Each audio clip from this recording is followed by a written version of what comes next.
Today I bring you a story where the protagonist is completely messed up. Think of a guy with the worst luck ever. He had $1 million debt, and a few months ago he lost his parents in a car accident. Because of that, his sister suffered serious damage and needs to take extremely expensive medicine. And to be able to pay for the medication, he is going to accept a very strange job. And his boss is a really cool waifu. So keep watching because I'm sure you're going to like this awesome story. And don't forget to leave a like and a comment to support the channel. The story already starts with him at the hospital paying for the medication. The health insurance wouldn't pay for his sister's neural regeneration treatment. The guy was already getting worried, since the insurance was very expensive and still didn't cover it. Pointing at the tablet screen, she shows the price of the medicine. It cost 5 million won, which converted is about $3,000. The amount was very high, and the doctor said she would only walk again if she took this medication. He goes to his sister's room to see if the girl was doing well. Worried, she asked if the hospital bill was expensive. No, it wasn't. Come on, I already got a job here and I'll be able to pay for it, don't worry. She was an athlete in the gymnastics club and tells him she will recover and go back to participating in athletics. The young man gives a smile, saying that of course she will recover and be as good as new. After his parents passed away in a car accident, he even had to take out bank loans to pay for the girl's treatment. Now he was completely screwed, and the salary he earned barely covered 1 week of medication. He even gets angry, thinking about what he could possibly do, and holding a medicine case, he throws it away. Right after, a kitten climbs on top of that case. Money. It all comes down to money. I need to get a job that pays well. My credit score is already ruined and I owe all the banks, and if I don't pay for this medication, my sister will lose movement in her legs. The guy even falls to the ground, saying he urgently needs a new job. If he didn't do that, his sister's future would be ruined. He gets up, slapping his hand on his knee. When he goes to pick up the case, there was a kitten on top playing with it. He grabs the case, but the cat hangs onto his arm. At that moment, he notices that a card had been placed inside it. And when he takes out the card, he starts reading some strange information. Are you urgently in need of a well-paid daily job? Contact the number on the card. Looking at that, he finds it very suspicious. Especially in the place where we live, you don't just find good opportunities like that. So he just throws the card away and leaves. But since the guy lives in Korea, he couldn't throw trash on the ground. So he goes back to pick up the card. Later he gets home and realizes his phone was ringing. It was a notification from the bank charging interest. So he immediately runs to change clothes. He would urgently need to find another job. And since he hadn't thrown the card away, he thinks about calling. After all, guys, he couldn't afford to be too picky. During the call, a woman kept saying some strange phrases, but that was fine. He was there waiting for someone to answer, and after the robot said those strange lines, someone finally picked up. Right away he got worried, thinking it was someone involved in crime. So he even pulled the phone away from his face, while the woman asked who was on the other side of the line. The woman said she was from the funeral work at the municipal hospital, so he ended up agreeing to go there for the interview. However, he was supposed to show up at the place in about 30 minutes, but it was far. And even so, our young man put on his suit and went there. It was strange for a job interview to happen in a place like that. At that moment, a woman appeared while he was thinking that this job was weird. Are you by any chance Lido Jin? Yes, that's me, Lido Jin. The guy immediately blushed. That's because the girl who appeared there was extremely beautiful and charming. When he saw this woman for the first time, he felt two things. One of them was an inexplicable sense of trust. Just because she was such a beautiful woman, he already knew the job wasn't illegal. And the second thing he felt was an inexplicable fear. She got very close to him, and what he was feeling was thalassophobia. I looked it up here, and it's the unthinkable fear of large bodies of water. Only those who saw the sea for the first time know what that is. At that moment, the shameless guy kept staring at her dress, and in a somewhat strange way, she got closer to him. It seemed like she was smelling his perfume. My God, good thing I put on perfume before coming here. After checking everything, she said he should follow her. Alright, what kind of job are we gonna do? And when they got near a woman crying, she said it was a kind of funeral. There was an old man trying to take advantage of the woman who had just lost her husband. He touched the woman's shoulder, saying he adored her husband. At that moment, the woman told him to get his filthy hands off her. And the girl said Mr. Lee should get ready. Get ready for what? I don't get it. While she sipped tea with great elegance, he realized there was a fight going on. That old man kept insisting on talking to the woman, but she wasn't feeling very well. And at that moment, our dear protagonist went there and held the old man's hand. I'm an employee of the funeral service company, and don't you see you're bothering the lady? When he mentioned that he was part of a funeral service, the old man started shouting in disgust and even slapped Mr. Lee's hand. As she got closer, the girl named Sasha said that our hero had met the right person. And while she read something on the clipboard, our hero thought he was wrong, that it wasn't any funeral service at all. And in a mysterious way, Sasha knew all the information about that old man, even telling him the year he was born and how many children he had. Besides that, he was the secretary general of a political group, and now he was a city councilman. Besides being corrupt, he was also a murderer, and ordered the elimination of several people, including that woman's husband. Upon hearing that, the lady is in shock. Last night the guy was eliminated, run over. That's because the man was a journalist who was investigating this corrupt councilman. At that moment, the shameless old man starts laughing. He thought Sasha and Lee were investigators, or maybe prosecutors, and even said he was going to call some employees to deal with our hero. And in a serious way, the lady said that his karmic debt had already been paid. He would be paying for all the crimes he had been committing during these 60 years. And strangely enough, even trash like him had a chance to repent. But ignorantly, the guy keeps saying that this woman is crazy, that she should stop persecuting him, and even makes a call threatening Sasha and Lee. At that moment, a light starts to appear in that man. "Get ready, Mr. Lee. Now that our work begins, we need to stop him." "What? Stop this person?" He wasn't understanding anything. Suddenly, the old man falls to the ground. He goes there to see if the man was alive. She points her finger forward and says they need to stop that person. And when our hero looks ahead, he doesn't understand anything. That's because there was a sinister energy emerging in the place, and suddenly a monster began to appear. It had long fur. He was screwed, since he just wanted a job to get some money, and now he was facing a demonic wolf. The creature asks, "What are those two young ones?" And trying to keep Sasha safe, he tells her to step back. At that moment, the woman they were protecting disappears, and Sasha tells him to stay calm. In fact, they were the ones who ended up in another world, as if it were a parallel universe, thanks to a barrier she placed inside the funeral, so that they could fight there safely. The monster realizes it was placed in the hunting ground, and already prepares to attack the girl. It attacks the ground, destroying everything, but Sasha manages to jump back, carrying the old man and Lee.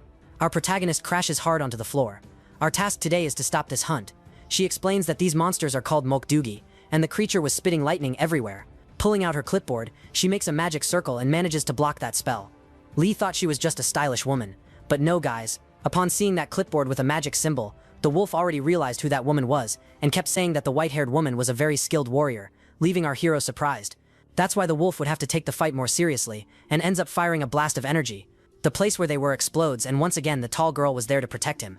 The wolf, upon seeing that scene, keeps saying this is a drag and even claims it's shameful. The guy is being saved by a woman, and of course the wolf wouldn't miss the chance to mock, and kept comparing our protagonist to a chick hiding behind a hen's wings. In response, Sasha said that the wolf was getting ahead of himself, since he couldn't even scratch them. "What are you talking about, woman? Stop provoking this beast." With that, she makes a proposal. She proposed a duel between the rookie boy and this monster. Whoever caused the first damage, even a small cut, would win the battle. Of course, the wolf found that an insult. That's why he accepted the duel. Except the human was supposed to get a weapon first to make it fairer. "What? You think? You really think I can win against this wolf? Don't worry, I'll help you." She sets him down as if he were a little prince, and even keeps asking if he brought any weapon with him. "Why do you think I'd have a weapon? I didn't even know I was going to fight monsters. You must have been part of the archery club, right?" "Yes, I was. But I won't be able to defeat him with a bow and arrow. Don't you have any weapon with you?" "No, why would I?" And getting very close to our young man, she keeps asking what kind of weapon he could handle. Since he said that in today's world you don't need so many weapons, she kept belittling him. Calm down, leave it to me. I'm a former soldier." He was acting brave, but deep down he was scared to death. At that moment she tells him to kneel, and the guy just obeys. And by touching his forehead, she was going to pass on a little of her ability. Unexpectedly, she gives a little kiss on Mr. Lee's forehead. And now any weapon he imagined he would be able to materialize. In a serious way, she keeps saying that he could create any weapon from the real world, and even says she's sure he'll be able to materialize whatever weapon he wants. The guy is paralyzed, redder than a tomato, and already slaps his own face trying to control himself. Meanwhile, the wolf is there waiting with the greatest patience in the world, and asks if by chance the boy is ready yet. The duel would be as follows. Whoever hit the other first would win the duel. The guy is already thinking about what kind of weapon he's going to create to be able to defeat that creature, but the wolf didn't want to wait. He already charges right in. What they didn't expect was that our protagonist was trained in 3D modeling. So thinking of any object in 3 dimensions was very easy for him. Normally people materialized only swords and bows and arrows, since it was easier. But our young man was prepared, and starts charging up a power, looking like he was about to launch a Kamehameha. The Mukdugi was already almost upon him, and at that moment he materializes a firearm. The monster lunges with a claw, about to hit him. And Mr. Lee, having very few ideas as he is, already starts shooting. The shot hits right on the little dog's paw, and he doesn't stop there. The guy keeps firing several bullets, and all of them hit the monster. At that moment the wolf realized he had lost, and the guy didn't stop, guys. He keeps shooting. Sasha even gives a little smile there, all happy. He had materialized an M16 rifle. The wolf even admits he lost, and said he didn't imagine that this human could use iron and fire, and even laughs, saying this was very interesting. As promised, he ended up losing the battle, so he would retreat, and said that for today it would be over. But don't forget, my name is Night Frost. I am one of the 6 precious kings. Alright, little wolf, and my name is Mr. Lee Dongjin, a reservist of the Republic of Korea. The wolf just gives a laugh and said he would remember that name and leaves in a somewhat grim way. Right after, Sasha dissolves that barrier, and they return to the real world. The young man wasn't understanding anything, and was more lost than a blind man in a shootout. She simply undid the barrier, and we were back in the hospital hallway. She clapped, saying that Lee did very well, and now he could relax a little. She snaps her fingers, and his weapon disappears. Instantly, an amount is transferred to his account. And now she was going to explain a little more about the step-by-step of this job. But he says he doesn't need it. I only came because of the salary, so I'm not that interested in this because it's too dangerous. Thank you very much, but I'm leaving. Sasha told him to wait a little. In that envelope was the same amount of money that had been deposited into his account, and she kept acting all charming to hand over that envelope. He accepts and gets a little curious. The girl also says that if he wants the job again, he just has to open that envelope and she will appear wherever he is. And after throwing all her charm at Mr. Lee, she says she hopes to see him again, and she was clearly hitting on him. At that moment, we see a flashback of an accident. Our hero, along with his sister and his parents, ended up suffering a terrible car accident. And in the last moments of his life, his father kept asking the young man to take care of his little sister. The next day, after he had defeated that wolf, he wakes up with his sister throwing an ice cube on his cheek, and right after she throws another ice cube, this time on his chest, the guy gets super startled, and she keeps teasing him, saying that he had finally woken up. She asks if he forgot that today she had to go back to the hospital to continue the treatment. She was only going to prepare breakfast and then asked him to take her there. The guy was extremely worried, since he wouldn't have money to keep paying for that treatment. And this was the last session. But he remembers that yesterday, he received a payment for having defeated that monster, and hadn't even checked on his phone. After opening his bank app, he decides to see how much he received. At that moment, our protagonist is in shock. The guy had received 5 million won, which is about 3,500. It was exactly the amount he needed to pay for the physiotherapy sessions, and also the medicine. While having breakfast, he just keeps thinking about that salary. It was a very high amount, and he couldn't refuse a job like that. But at the same time, he keeps thinking it's dangerous, and if by any chance he died, he would leave his sister alone. He was so distracted that he ended up hitting his foot on the edge of the bed, and even fell to the ground, screaming in pain. That job, even though dangerous, paid well. That's why he kept staring at the envelope. Should I open it? Well, I only have money to pay for the next sessions, and the next dose of medicine. And she also said that if by any chance I opened the envelope, she would appear wherever I was. And she even said it in a bit of a strange way. Could it be that she likes me? Well, I can't really be picky with jobs, so I think I'll open the envelope to be able to use the money. At that moment, he hears Sasha's voice asking if he really opened the envelope. My God, could it be that she appeared inside my room? He even gets scared to look back, and when he pulls his blanket, there was Sasha lying on his bed. I don't know about you, but I think this girl is totally into our dear Mr. Lee. He even screams, asking what the hell she's doing in his room. After falling on the ground, he keeps asking if she is a ghost. His sister heard the noise of a girl in the room and decides to go there to check. The young man realizes that she was coming in all of a sudden, and when entering the room, she asks what he was doing. Our young man tried to hide Sasha under the blankets. He was angry because she came into the room without knocking. Then she kept saying she just came to check what was going on. She swore she had heard a woman's voice, and he said it was the phone. At that moment, his little sister started thinking nonsense. You know very well what she's thinking. She knows very well that he is lonely and is an adult who doesn't have a girlfriend. So she respects what he is doing, but keeps mocking him, saying that he's doing it during the day. The young man just pretends and says nothing, while his sister leaves to go to the convenience store. My God, she ended up understanding everything wrong. Well, it's better she thinks that than discovering there's a girl here in my bed. While on top of her, Sasha asked if by any chance he had changed his mind. Right after, they go to a cafe to be able to talk better. He did that to prevent his sister from ending up finding Sasha. A piece of news in the newspaper ends up catching their attention. They were saying that Councilman had died in a car accident that dawn. And the boy asked Sasha if it wasn't exactly that guy they had saved the night before. She said yes, and after they saved him from the hospital, he ended up dying in a getaway in front of the hospital. Ironically, he died the same way he used to order his thugs to kill his opponents. But thanks to our hero defeating that wolf, that old man's soul was safely guided to hell. What? Hell? What do you mean? Wait, what exactly are you? She explains that actually, she comes from another world. If it weren't for the things he saw yesterday, he would be thinking that this girl was crazy. And trembling all over, he starts to believe her story, and asks if by any chance she is some kind of Reaper. She says it's sort of like that, only she was at a rank a bit higher than Reaper, and was called Xinjiang. Searching here guys, Xinjiang refers specifically to the 8 guardian generals, that in Buddhist religion. She explains that her job is to defeat demonic forces to guide souls to the right place. In other words, she basically was a protector of souls. She keeps explaining to him, those monsters were the only beings in all of creation that weren't born in this universe. Those creatures descended from human sins, and since they didn't belong to this world, they were remnants of human souls that dwelled on the edges of life. Those Mokdugi fed on souls, and once they were eaten, they ceased to exist. The scene changes to a guy fighting. Actually, he was doing a kind of training, and we see that it was that wolf who had fought our hero, only now he was transformed into a kind of humanoid. After training, he dusts himself off, and another person appears on top of a tree mocking him. Keeps saying that the incredible Night Frost had lost to a rookie human. This person who appeared had a feline tail and kept mocking up there, saying that he was now training breaking stones just to try to get revenge on a boy. The man says that this kitty should be careful with the words, and, winking, she keeps saying that this wolf was very sensitive. Jumping down from above, she keeps saying that he was very mediocre for having failed in his hunt, And in defense, he said that he didn't lose, he only fulfilled the promise. The cat acts like a Brazilian and starts playing soccer with the pebble, and still keeps saying that Night Frost is outdated and that he is no longer able to perform hunts efficiently. That's how the young people nowadays call the true warriors, and the cat keeps laughing there. But Night Frost didn't like the joke very much and kept trying to threaten the cat. Well, anyway, the mother wanted to hear the reason for his failure, and sighing, he says that he will go there to visit her. The cat says goodbye, saying that there's more to do, and turning around asks if that boy really was strong. Back to the cafeteria. She says that people who did many evil deeds, like that councilman, end up staining their souls, and when the soul is stained, it becomes prone to being devoured by those evil creatures. Since it was the fault of the people themselves, our hero said that it doesn't make sense to protect these people who do bad things. But she says that this is to maintain the order of the universe. The souls that accumulated good deeds were fit to reincarnate and become better and virtuous beings in other dimensions. And that was the order of the universe, the law of the cosmos. That's why human souls were so valuable. It took hundreds of years for a new soul to be born. She explains this saying that the soul is the most precious and valuable thing in the whole universe. Now he realized why they needed to protect it so much. It was a little hard to accept all this, but it made sense. Especially because he managed to materialize a weapon, and that wasn't the most common thing to do. When he thought about that power, he could feel that rifle in his hand again. The girl stands up and shows him a scroll with various information, explaining that, according to a person's life, they accumulate several negative actions, and this ends up creating monstrous creatures like the one he had fought the previous night. And if they don't take the souls of negative people to be purified in hell, they will keep creating more monsters like those.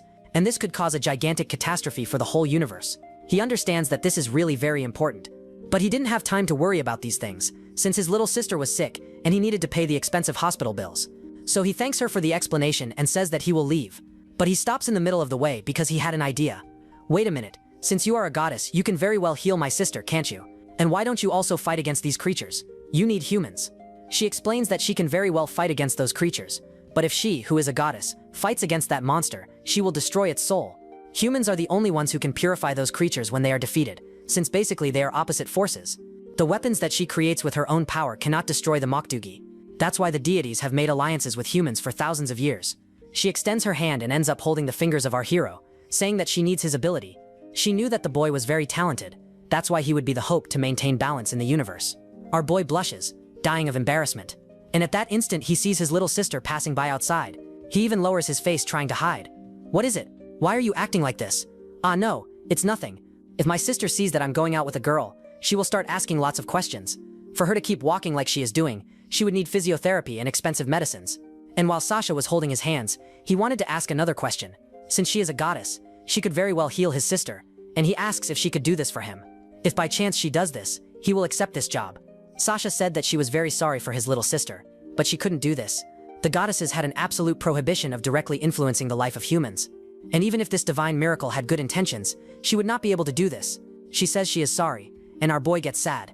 However, our hero already knew that this would be more difficult than expected, but to pay for all the medicines and physiotherapy, he would need a very high salary.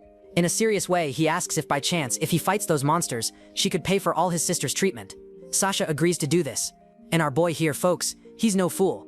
Thinking about it, I would like you to also pay all the housing and food expenses. And Sasha keeps nodding her head. Could you also update my computer? I want a gaming PC that runs all the games. And she nods in agreement. And while the scene zooms out, he keeps asking for several things, like paying for his sister's college and also a trip abroad. This protagonist here is no fool, folks. Later he returns home. He was eating rice peacefully, and meanwhile his sister was reading a book. Sweating cold, he calls Yedin and asks if she misses dad and mom, and if by chance sometimes she cries at night missing them. The girl closes the book, puts it on the table and said no, since he has been filling the void that their parents left. This leaves the boy shocked because she was much more mature than him. Anyway, it was for their parents to be at peace wherever they were. And the girl keeps thinking that her brother plays the role of father, since he is very responsible. The scene goes to a mall and we see that cat messing with some CDs. It seems that she likes music, and while looking at the cover of a record, she keeps humming. In the empty space she left after removing that record, a rat appeared. And it was a somewhat evil little rat, called by Miss Summer. And taking off her hat, she throws it on top of the rat, saying that this little bastard had scared her. Besides, ordinary people went crazy when they saw rats, so he wasn't supposed to do that kind of thing. Right after, she asks what had happened. The little mouse wanted to fight against that boy who defeated Night Frost. And the girl asks if by any chance the mouse knows what kind of human that was. He says yes, and says that the other monsters are all excited, since the human even managed to defeat the King of Beasts.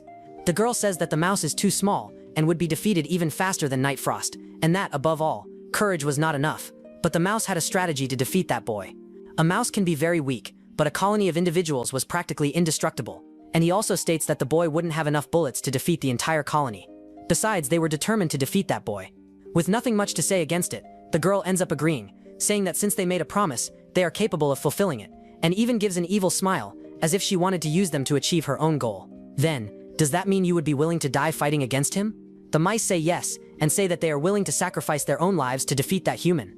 They would do anything to defeat him, no matter the cost. Taking her hat, she agrees, saying that they are very determined, and says that blood and sacrifice will become the foundation for the salvation of the Mokdugi world. And in a dark way, she tells everyone to start preparing for battle. In short, for those who are still in doubt, these creatures devour the souls of people, especially those who are very weak because they caused many bad things.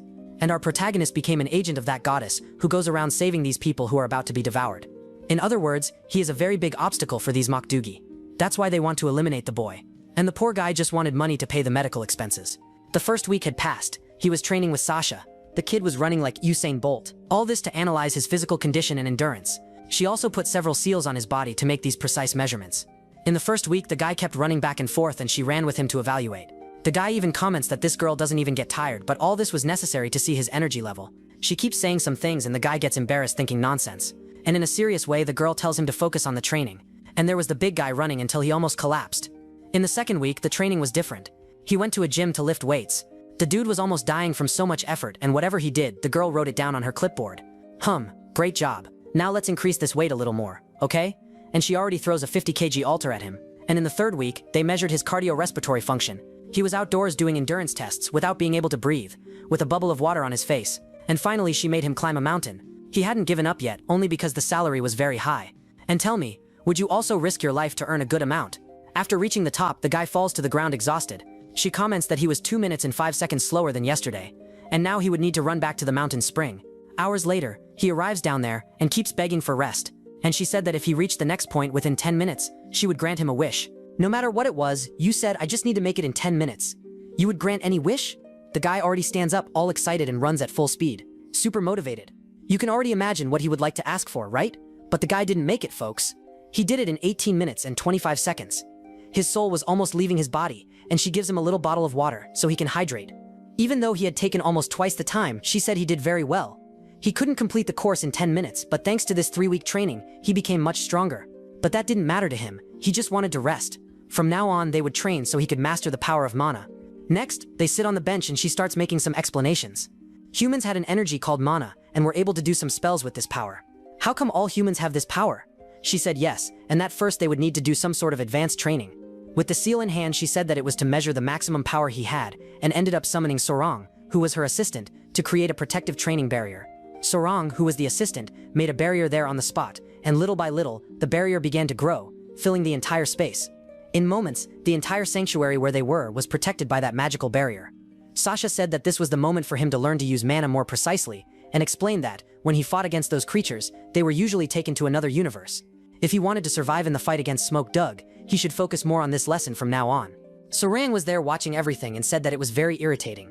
She was angry because Mr. Lee was taking too much of Sasha's time, and the girl got jealous, saying that she wasn't having time to have fun with her miss. All this because that stupid guy had passed the physical strength and meditation tests.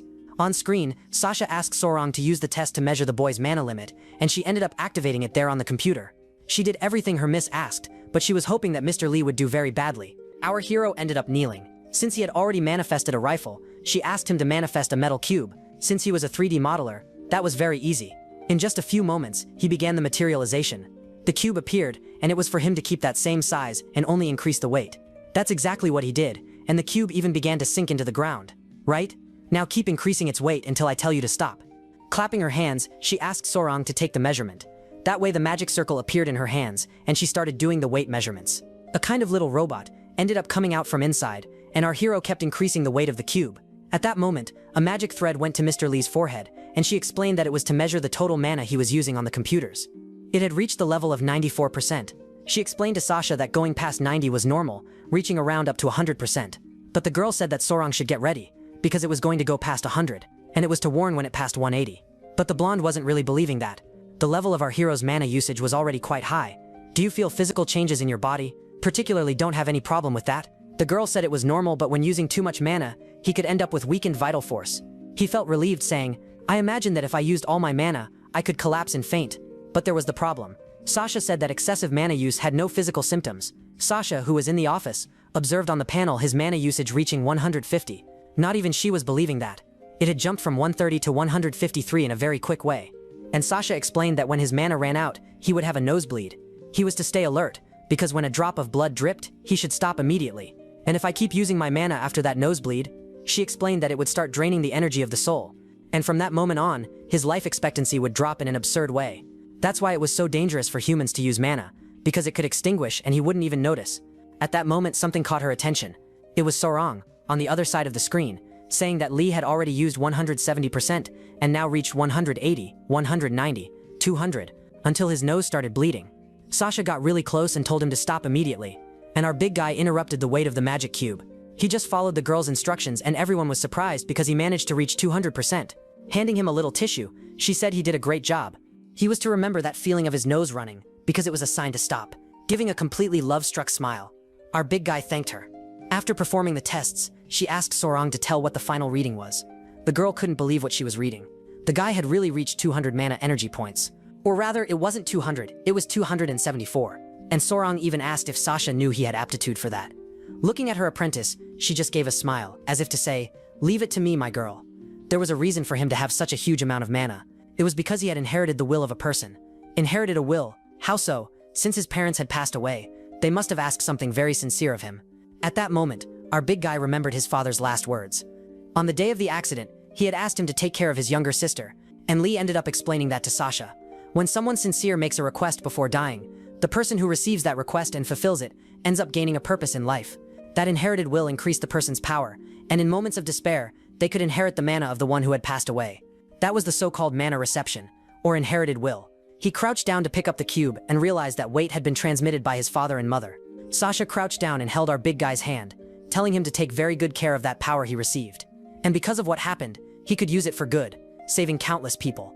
The big guy was very moved, got up and ran to the water fountain. Getting there, he filled a cup of water, poured it on his head and made an excuse to Sasha, saying that it was very hot, but in fact it was because he was in love with her. All wet, he stood there trembling with cold, and even apologized, saying he only threw that water because he was feeling very hot. Giving a sarcastic smile, she said that it really was very hot. She had already noticed that he liked her. For today, the training was over and he should study the rest at home. She even joked, telling him to put ice on his face because his cheeks were red. But the guy shouted, saying that he wasn't red at all. The next day, he woke up very early. His sister asked if he was going out again, and even commented that, by the clothes he was wearing, it was obvious he wasn't going to work. He said he was going to do physical exercises, and she kept asking what for. And the big guy made an excuse, saying he was worried about his health. To prevent her from asking more questions, he quickly said goodbye, but she was worried and already imagined he must be up to something. Meanwhile, our hero was thinking about Sasha. She said that because of his parents' last wish, he got that absurd amount of mana. Looking at his own hands, he imagined that maybe it was his destiny to protect humanity. All that because, when someone was about to die and made a wish, that wish could be passed to another person. So it was as if he was fulfilling his parents' wishes. That inherited will was with him. It wasn't just him and his sister who remained in this world, since his parents' mana was also with him. That was another reason for him to want to continue in that job. He returned to that training barrier of Sorong, but now the barrier was much bigger. They made the barrier to prevent people from entering within a 500-meter radius. And all of that would be for him to learn to better control his mana. He looked kind of suspiciously at Sorong. "Stop moving, kid. I'm measuring your physical conditions." "Ah, okay, sorry." He heard this female voice coming from the cat and even thought he had already heard it somewhere else. Sasha appears, saying good morning, saying that now the practical training will begin. He didn't know anything about fighting monsters and asks how this would help, but the girl tells him not to worry about that kind of thing. While a cat comes running, Sasha said that they would already start training a fight against the monster, and the cat jumps in the direction of our hero. Wait a minute, why is there a cat here? He remembered that black cat, and it was the same kitten that put the card in his notebook. The kitten introduces itself, and it was really cute. Even Sasha mentions that he had already seen this cat before, and the kitten's name was Dancel Pio. She was a spiritual beast that made sinners confess the truth. When she bit the person, they ended up saying what they were thinking. Wait a minute, she bites people? But Sasha tells him not to worry about that. Since he had a powerful and pure mana, he didn't represent risks, and the kitten keeps licking his finger. The guy asks if it was safe, and she said yes, and the kitten bit his finger. Even though he had pure mana, he had already entered a combat state, and not a defense state, and that's why the kitten ended up biting his finger, only to test, to see if he really was a good person. At that moment, he ended up screaming in pain, and as it made the person tell the truth, he admitted that he kept looking at Sasha's beautiful legs. That ended up making Sorong angry, saying that this guy was shameless. He flicked the cat's head, which let go of his finger, and he still got mad because that cat suddenly attacked his body. A little shyly, Sasha asked what he thought was so great about her legs. Wait a minute, I talked about your legs. I didn't even notice. And meanwhile, Sasha kept telling Pio to keep biting Lee to death, remembering that the kitten was a demonic cat, and kept suspecting, thinking that this boy was worthless. However, Sasha calms them, saying that the boy was in training phase, and also says that in today's training they would do some mana enhancements. But it was for him to stay calm, because the initial training would be less dangerous. But the guy wasn't really trusting folks, he was wary. Especially because look at the friendly face of that kitten. Soaring tells the cat to finish him, and the cat jumps. He was very fast, but our hero was willing to face him head on. A few minutes pass and our protagonist lost the battle, ending up with his body full of scratches. Sasha says that he didn't even wait for her to finish the explanations and already started the battle. And petting Pio, she tells the kitten to go easy. Lee wasn't familiar with combat, so it was to go easy on him. Putting the kitten back on the ground, she says to try again, and after joining her hands, she casts a new spell. She was summoning a new mobile barrier that kept chasing Lee.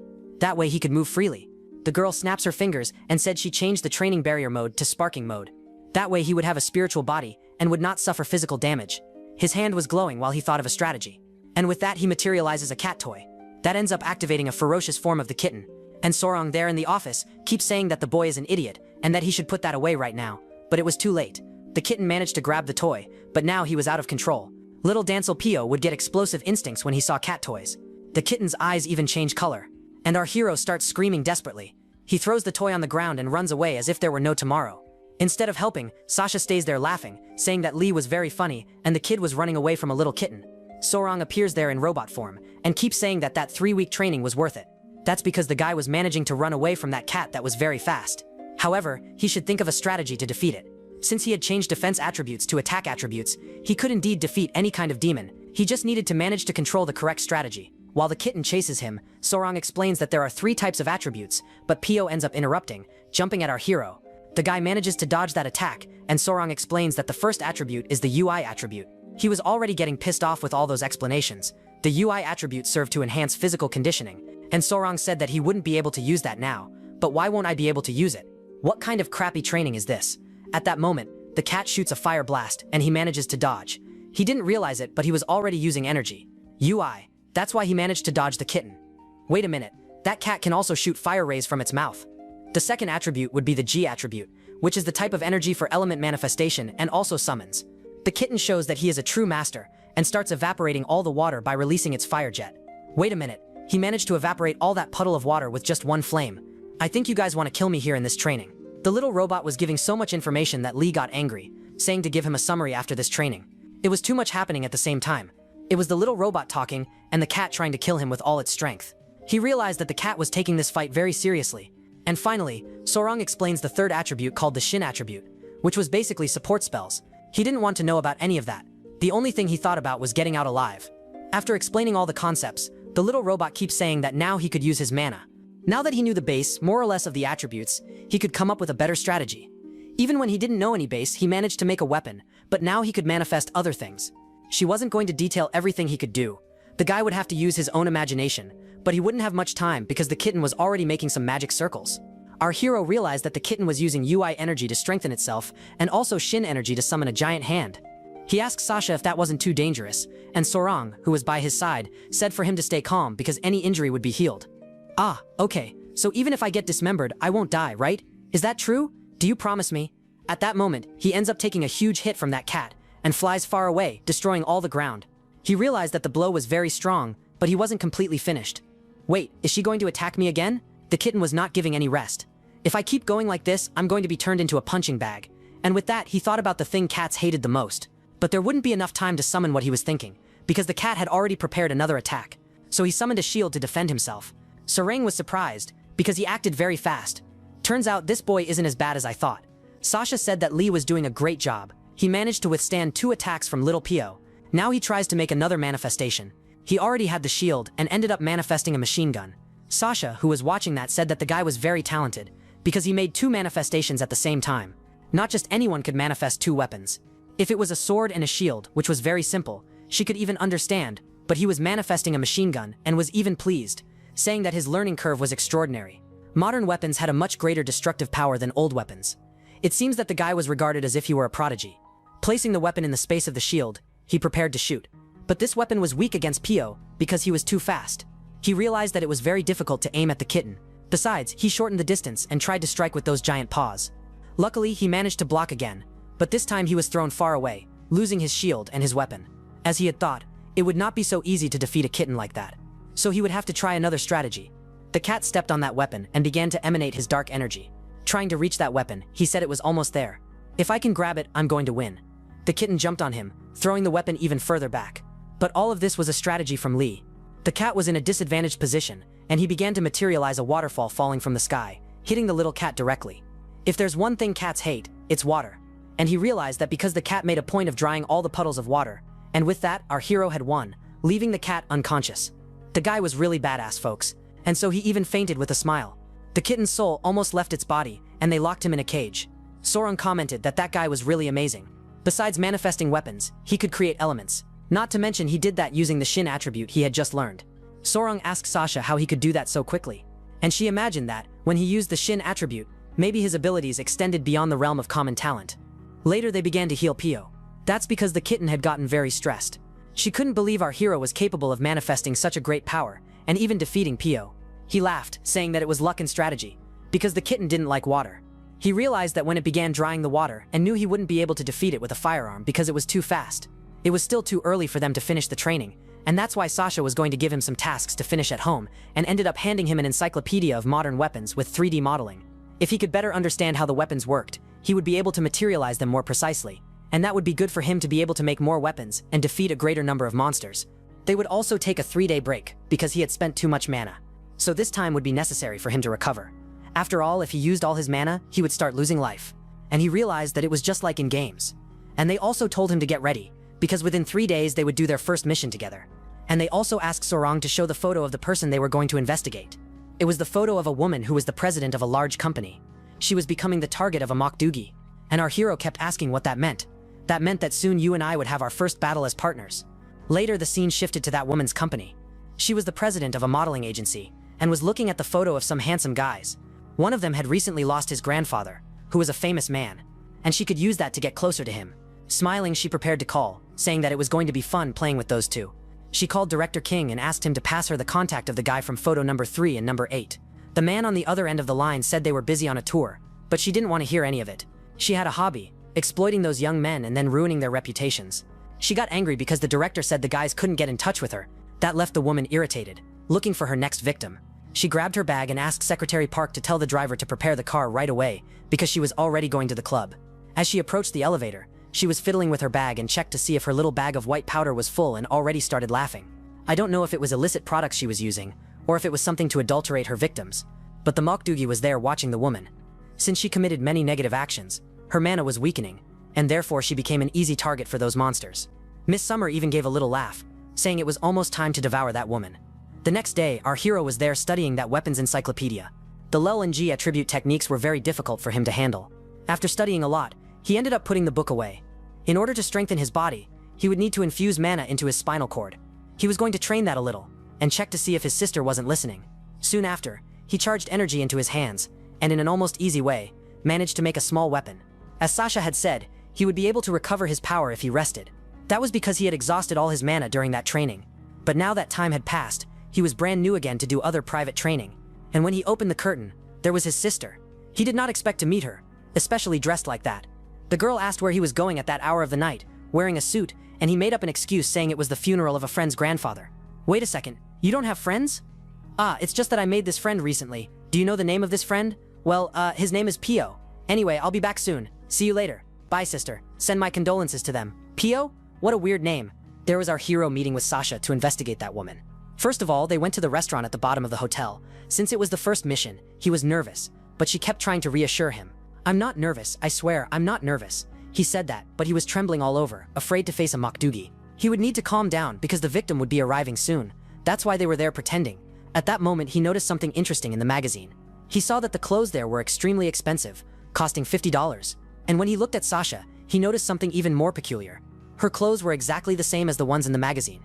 Every time we meet, you're wearing different clothes, right? She said that her secretary made clothes that matched the fashion of that world. The secretary was Sorong, who kept cursing at him through the little robot. The blonde girl kept analyzing fashion magazines to make very beautiful clothes for her master.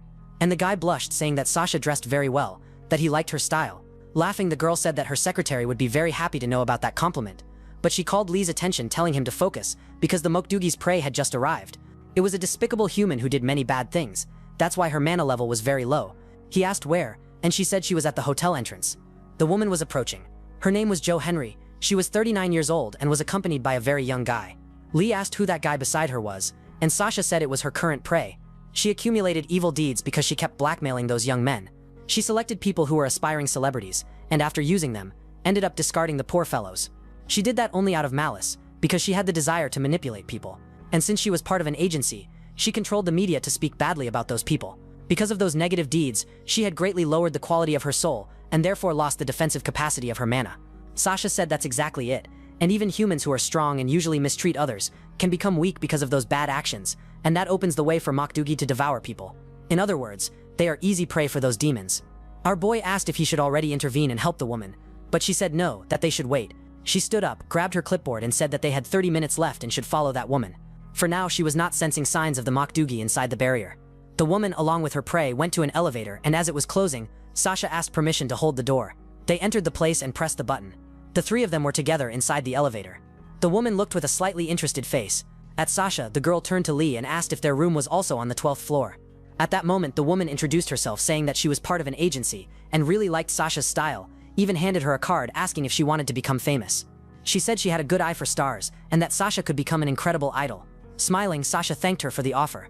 However, she was going to marry this handsome man, and because of that, those dreams of becoming an idol would not be possible. The look on our protagonist's face gave a slightly embarrassed smile. The woman said that was a pity, and the boy stayed in the back trying to keep himself under control. The woman turned to the boy and started scolding him, saying he shouldn't be eating things with too many calories, and even asked him to get a coffee from a specific brand. And the guy was shocked because that brand belonged to her ex-boyfriend. Smiling, she asked if that was a problem and still said he was going to be in trouble and lose that brand, since the guy did very bad things.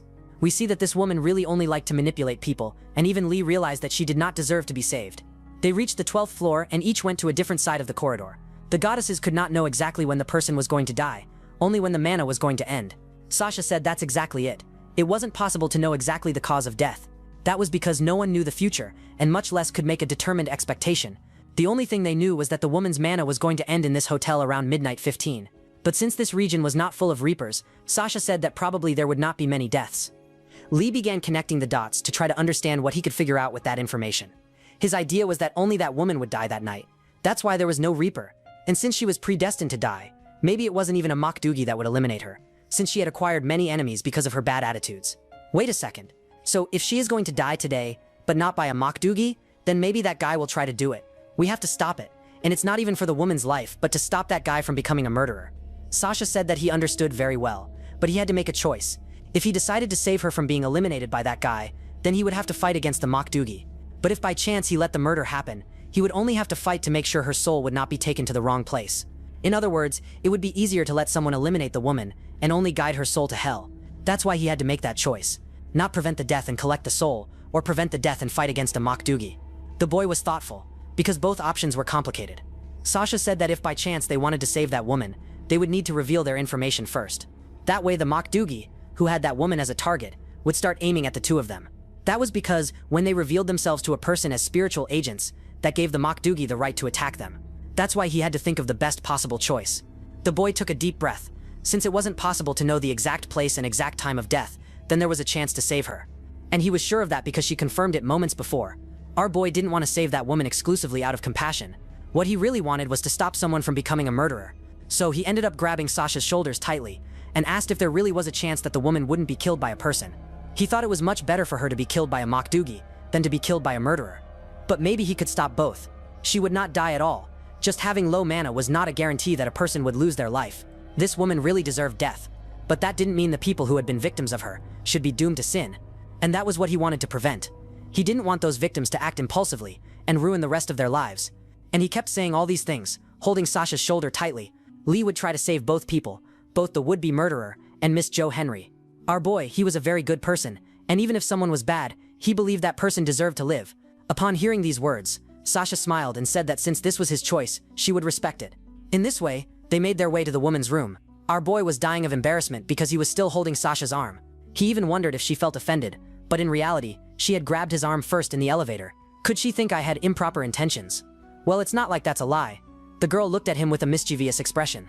My daughter, we already know you like him. She said that he cared about the idols. This showed that he was a very empathetic person. He said yes and managed to escape, saying that it was really nice to have held her shoulder. Wait, shoulders? What are you talking about? Ah, no, it's nothing. But wait, can you read minds? Do you want me to read your mind? No need. Thank you very much. She also explained that Lee's good heart gave him an important advantage in the fight against monsters. That's because when a person does many good deeds, it ends up strengthening the mana present in their body. He wasn't even paying attention to these things she was saying. Did she read my thoughts? I guess it's good I keep my thoughts in order. Wow, I had so many shameless thoughts around her. She must have heard everything. Sasha still hadn't sensed any signs that a Mokdugi had passed the barrier. And thinking about that wolf, he remembered that when he first encountered it, they were teleported to another dimension. That was because these creatures hid in the shadows and weren't visible all the time in this world. And when they were about to start hunting, they released this barrier. All of this to separate space and time. Sasha explained that he could stay hours and hours inside that barrier, but in the real world only a few milliseconds would have passed, and they could identify when the Mokdugi was near, because they would exit a barrier like that and end up emanating a dark energy. At that moment, the guy who was with the old woman ran down the corridor. Sasha already imagined that another idol had come to take revenge on the woman. She ended up casting a spell on that guy so he couldn't escape, and immediately he became sleepy and paralyzed. Our hero was surprised, since she had so many spells. Next, Sasha told Sorong to erase that guy's memories and send him home, saying, "Yes, mistress." She went immediately. Using a light magic spell, she ordered the guy to completely forget what had happened and go straight home. And it seemed exactly what they had suspected happened. An idol had gone there to try to take revenge on that old woman. Agreeing with this, Our Lady said that they needed to go quickly. Upon reaching the room, they realized it was locked. He was imagining what kind of weapon he should create to destroy that door. He even started to materialize an axe to break the entire door. But Sasha was much better prepared and melted the entire doorknob. The guy was surprised because every moment she presented a new spell. You can come in, but be careful because it's still hot. Our boy went inside saying he was room service. However, he heard a cry for help. There was a hooded man on top of the woman trying to eliminate her. He was saying he would finish off this evil woman because she had ruined his life. Our hero went there and pulled the guy off the woman. "Let me go. This woman ruined my life. If you don't let me go, I'll eliminate you too." Sasha entered the room and realized the old woman was almost dying from lack of air. Lee tried to calm the guy, saying he would ruin his own life even more if he did something like that. Meanwhile, the old woman was cursing the boy with every name imaginable. When she looked forward, she realized that the girl from the elevator was there and even thought they were conspiring with this idol, and she immediately began threatening the guy who had just saved her life. "If I were our protagonist, I'd let that boy go at her." He was saying that this old woman had manipulated the media to say he had used illicit products, and she defended herself, saying she hadn't manipulated any media and it wasn't her fault he was found with those products in the car. And she already started acting crazy, saying she would ruin his life because he tried to attack her. "Hey, old lady, help out too. Stop provoking the boy." She kept provoking, saying he had no talent at all and now was trying to get revenge on her because he was a failure. The boy desperately wanted to go after the old woman, but our hero was holding him back. He even told the boy that he couldn't attack this woman because she was going to die today anyway, and everyone there was shocked. The people turned to him and asked what the hell he was saying. At that moment, Sasha placed a seal on the boy. Immediately, he began losing consciousness. The guy looked like a zombie, all sleepwalking. The woman asked what they had done to this guy, and if by any chance they were mediums. Lee apologized very quietly, since he said something he shouldn't have, and then explained that they were agents from beyond. "What, from beyond? What do you mean?" She then started laughing like crazy. She thought they were prosecutors and were there because she had committed various crimes. But it was useless. She would never be arrested because she had excellent lawyers. It's no use trying to defend yourself. The place where you'll be judged is below all of us. The woman didn't understand what Sasha had just said, and when she noticed that the boy was disappearing, she was already in shock. What had happened was that the Mokdu had passed through the barrier. A portal began to open inside that room, and a gust of wind blew their hair back. In a serious tone, Sasha told him to make a mana shield in front of her. She was sensing a malicious intent, so he had to make a shield capable of protecting all three of them. She immediately grabbed the little paper from her clipboard and slapped that seal on the old woman's face. If she didn't want her soul to be taken by the demons, she had to remain silent. They would give their best to ensure her energy reached hell safely. The woman ended up fainting in Sasha's arms, and after placing her under the bed, our hero already had the shields deployed. At that moment, he realized that a shot hit the shield and pointed the passenger there like a fool. What had pierced the shield was not a simple bullet, but a knife. "Hey, duck down. Are you crazy? Sticking your head out there. Get ready, this is just the beginning." The glass started breaking and numerous blades were thrown into the room. The boy kept saying that the shield was being pushed backward, and really guys, it was a rain of blades. Some of them passed through the shield, injuring his body, and Sasha, right next to him, noticed that he was quite resilient. "Hey Sasha, is there any work compensation? Or better, life insurance? If there is, put my sister as the beneficiary. She performed a spell, opening a portal and summoning the mirror that reflects demons. In this way, the blades were stopped in the air. That magical mirror could reflect everything under 10 inches long, and after she did that, the blades were stopped in mid-air. The boy asked if it was over yet. While waiting, they were tense, wondering what kind of monster was coming. Two people appeared, saying that this newbie's mana was truly magnificent. It was Miss Summer, saying she was impressed with this newbie, and even made a joke, saying he had made an excessively large shield. Feigning sympathy, Summer said that if Sasha simply handed over that woman, they would leave. He recognized Summer, who was that cat demon, but our hero wasn't kidding around. He already thrust the gun outward and began firing multiple shots, saying there would be no negotiation. The cat was very tricky and managed to dodge. Pointing his face out of the wall, he said he only came to talk, and that this newbie was very cruel. They had heard that this boy could manifest 2 mana weapons simultaneously, but the bald guy said that didn't matter, because he would defeat that boy, no matter the cost. And he kept telling the cat not to interfere, because he had promised to give him all the honor and credit. The girl agreed, and the guy laughed evilly. In fact, he was a colony of rats. Our hero realized that some shots he fired at that guy ended up releasing dead little rats on the floor, but the guy said it didn't matter how many shots they took, they would never be defeated. Poor hero. I think this is the worst CLT job anyone could have. Countless rats charged at our hero, and he shot them all and even started asking Sasha for help, saying he couldn't defeat them all. The rat was very close to reaching him, but those magical bullets caused massive damage to the little rats. At that moment, a magical circle appeared, and a strong light fell on them. It was Sasha doing that to push them away. Next, she pulled out another little paper, and by touching the shield, created a magical barrier. The rats gathered behind that barrier, and the colony leader told them to start gnawing, as they would soon break it. Sasha said that barrier wouldn't last long because those rats could gnaw through magic. She was even going to place another defensive barrier in the next room. The leader of the rats, who had a little collar, kept giving orders, and the two fled as fast as possible. I'm sure he thought, facing a wolf is fine, but a horde of rats? That's unfair. Summer was back there observing the battle. They were managing to gnaw through the barrier very quickly. Meanwhile, the cat was restraining herself from interfering in the fight. Sasha, along with Lee, was already reaching the other room. The girl kicked the door, breaking everything. They would need to escape because the rats were already approaching. There were the little rats, almost breaking the barrier. The boy aimed his weapon at the other apartment and got ready. He asked if she couldn't use that mirror to slow down the rats, but she said those weren't projectiles. Wait, you're telling me that each of those little rats is a Bokdug? Yes, exactly. They were part of a colony. They were individual beings living in a colony, but seemed to perform very well as a group. It was as if they all shared a single consciousness. She pulled another paper from her clipboard, and then cast multiple seals into the air. That was to generate an even more powerful protective barrier, and she succeeded, blocking that door. Next, she asked if he could manifest a weapon that could deal more damage to those creatures. He thought about it for a bit, but at that moment couldn't think of another weapon. He had even read that encyclopedia of weapons, but hadn't memorized all the objects. She knew that would be too much for his mind. But one way for him to create more complex and powerful weapons was by performing a sort of power unlocking. The boy said it was fine.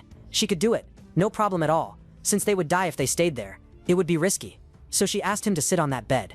The little rats were almost breaking the first barrier, and the leader kept ordering them not to stop for even a second. Sasha explained that by unlocking his mind, the boy would be able to use 100% of his brain capacity, and thus manifest a more powerful weapon and strengthen his mana cultivation, but it was very risky. Unlike the usual weapon manifestation, which used a small mana base, this mental release unleashed much more mana. In other words, if he maxed out his mana limit, he could die. This technique was called hyper-awakening. The boy was sweating, but had no other choice. If they didn't do this, those rats could devour them alive. Sasha explained that to use hyper-awakening on his brain, he needed a mind free of negative thoughts. From now on, he was to have happy thoughts, and she kept touching the young man's head. While doing this, the boy tried to think as much as possible about happy and joyful things. The first thing he thought of was becoming a millionaire, and then curing his sister's body paralysis.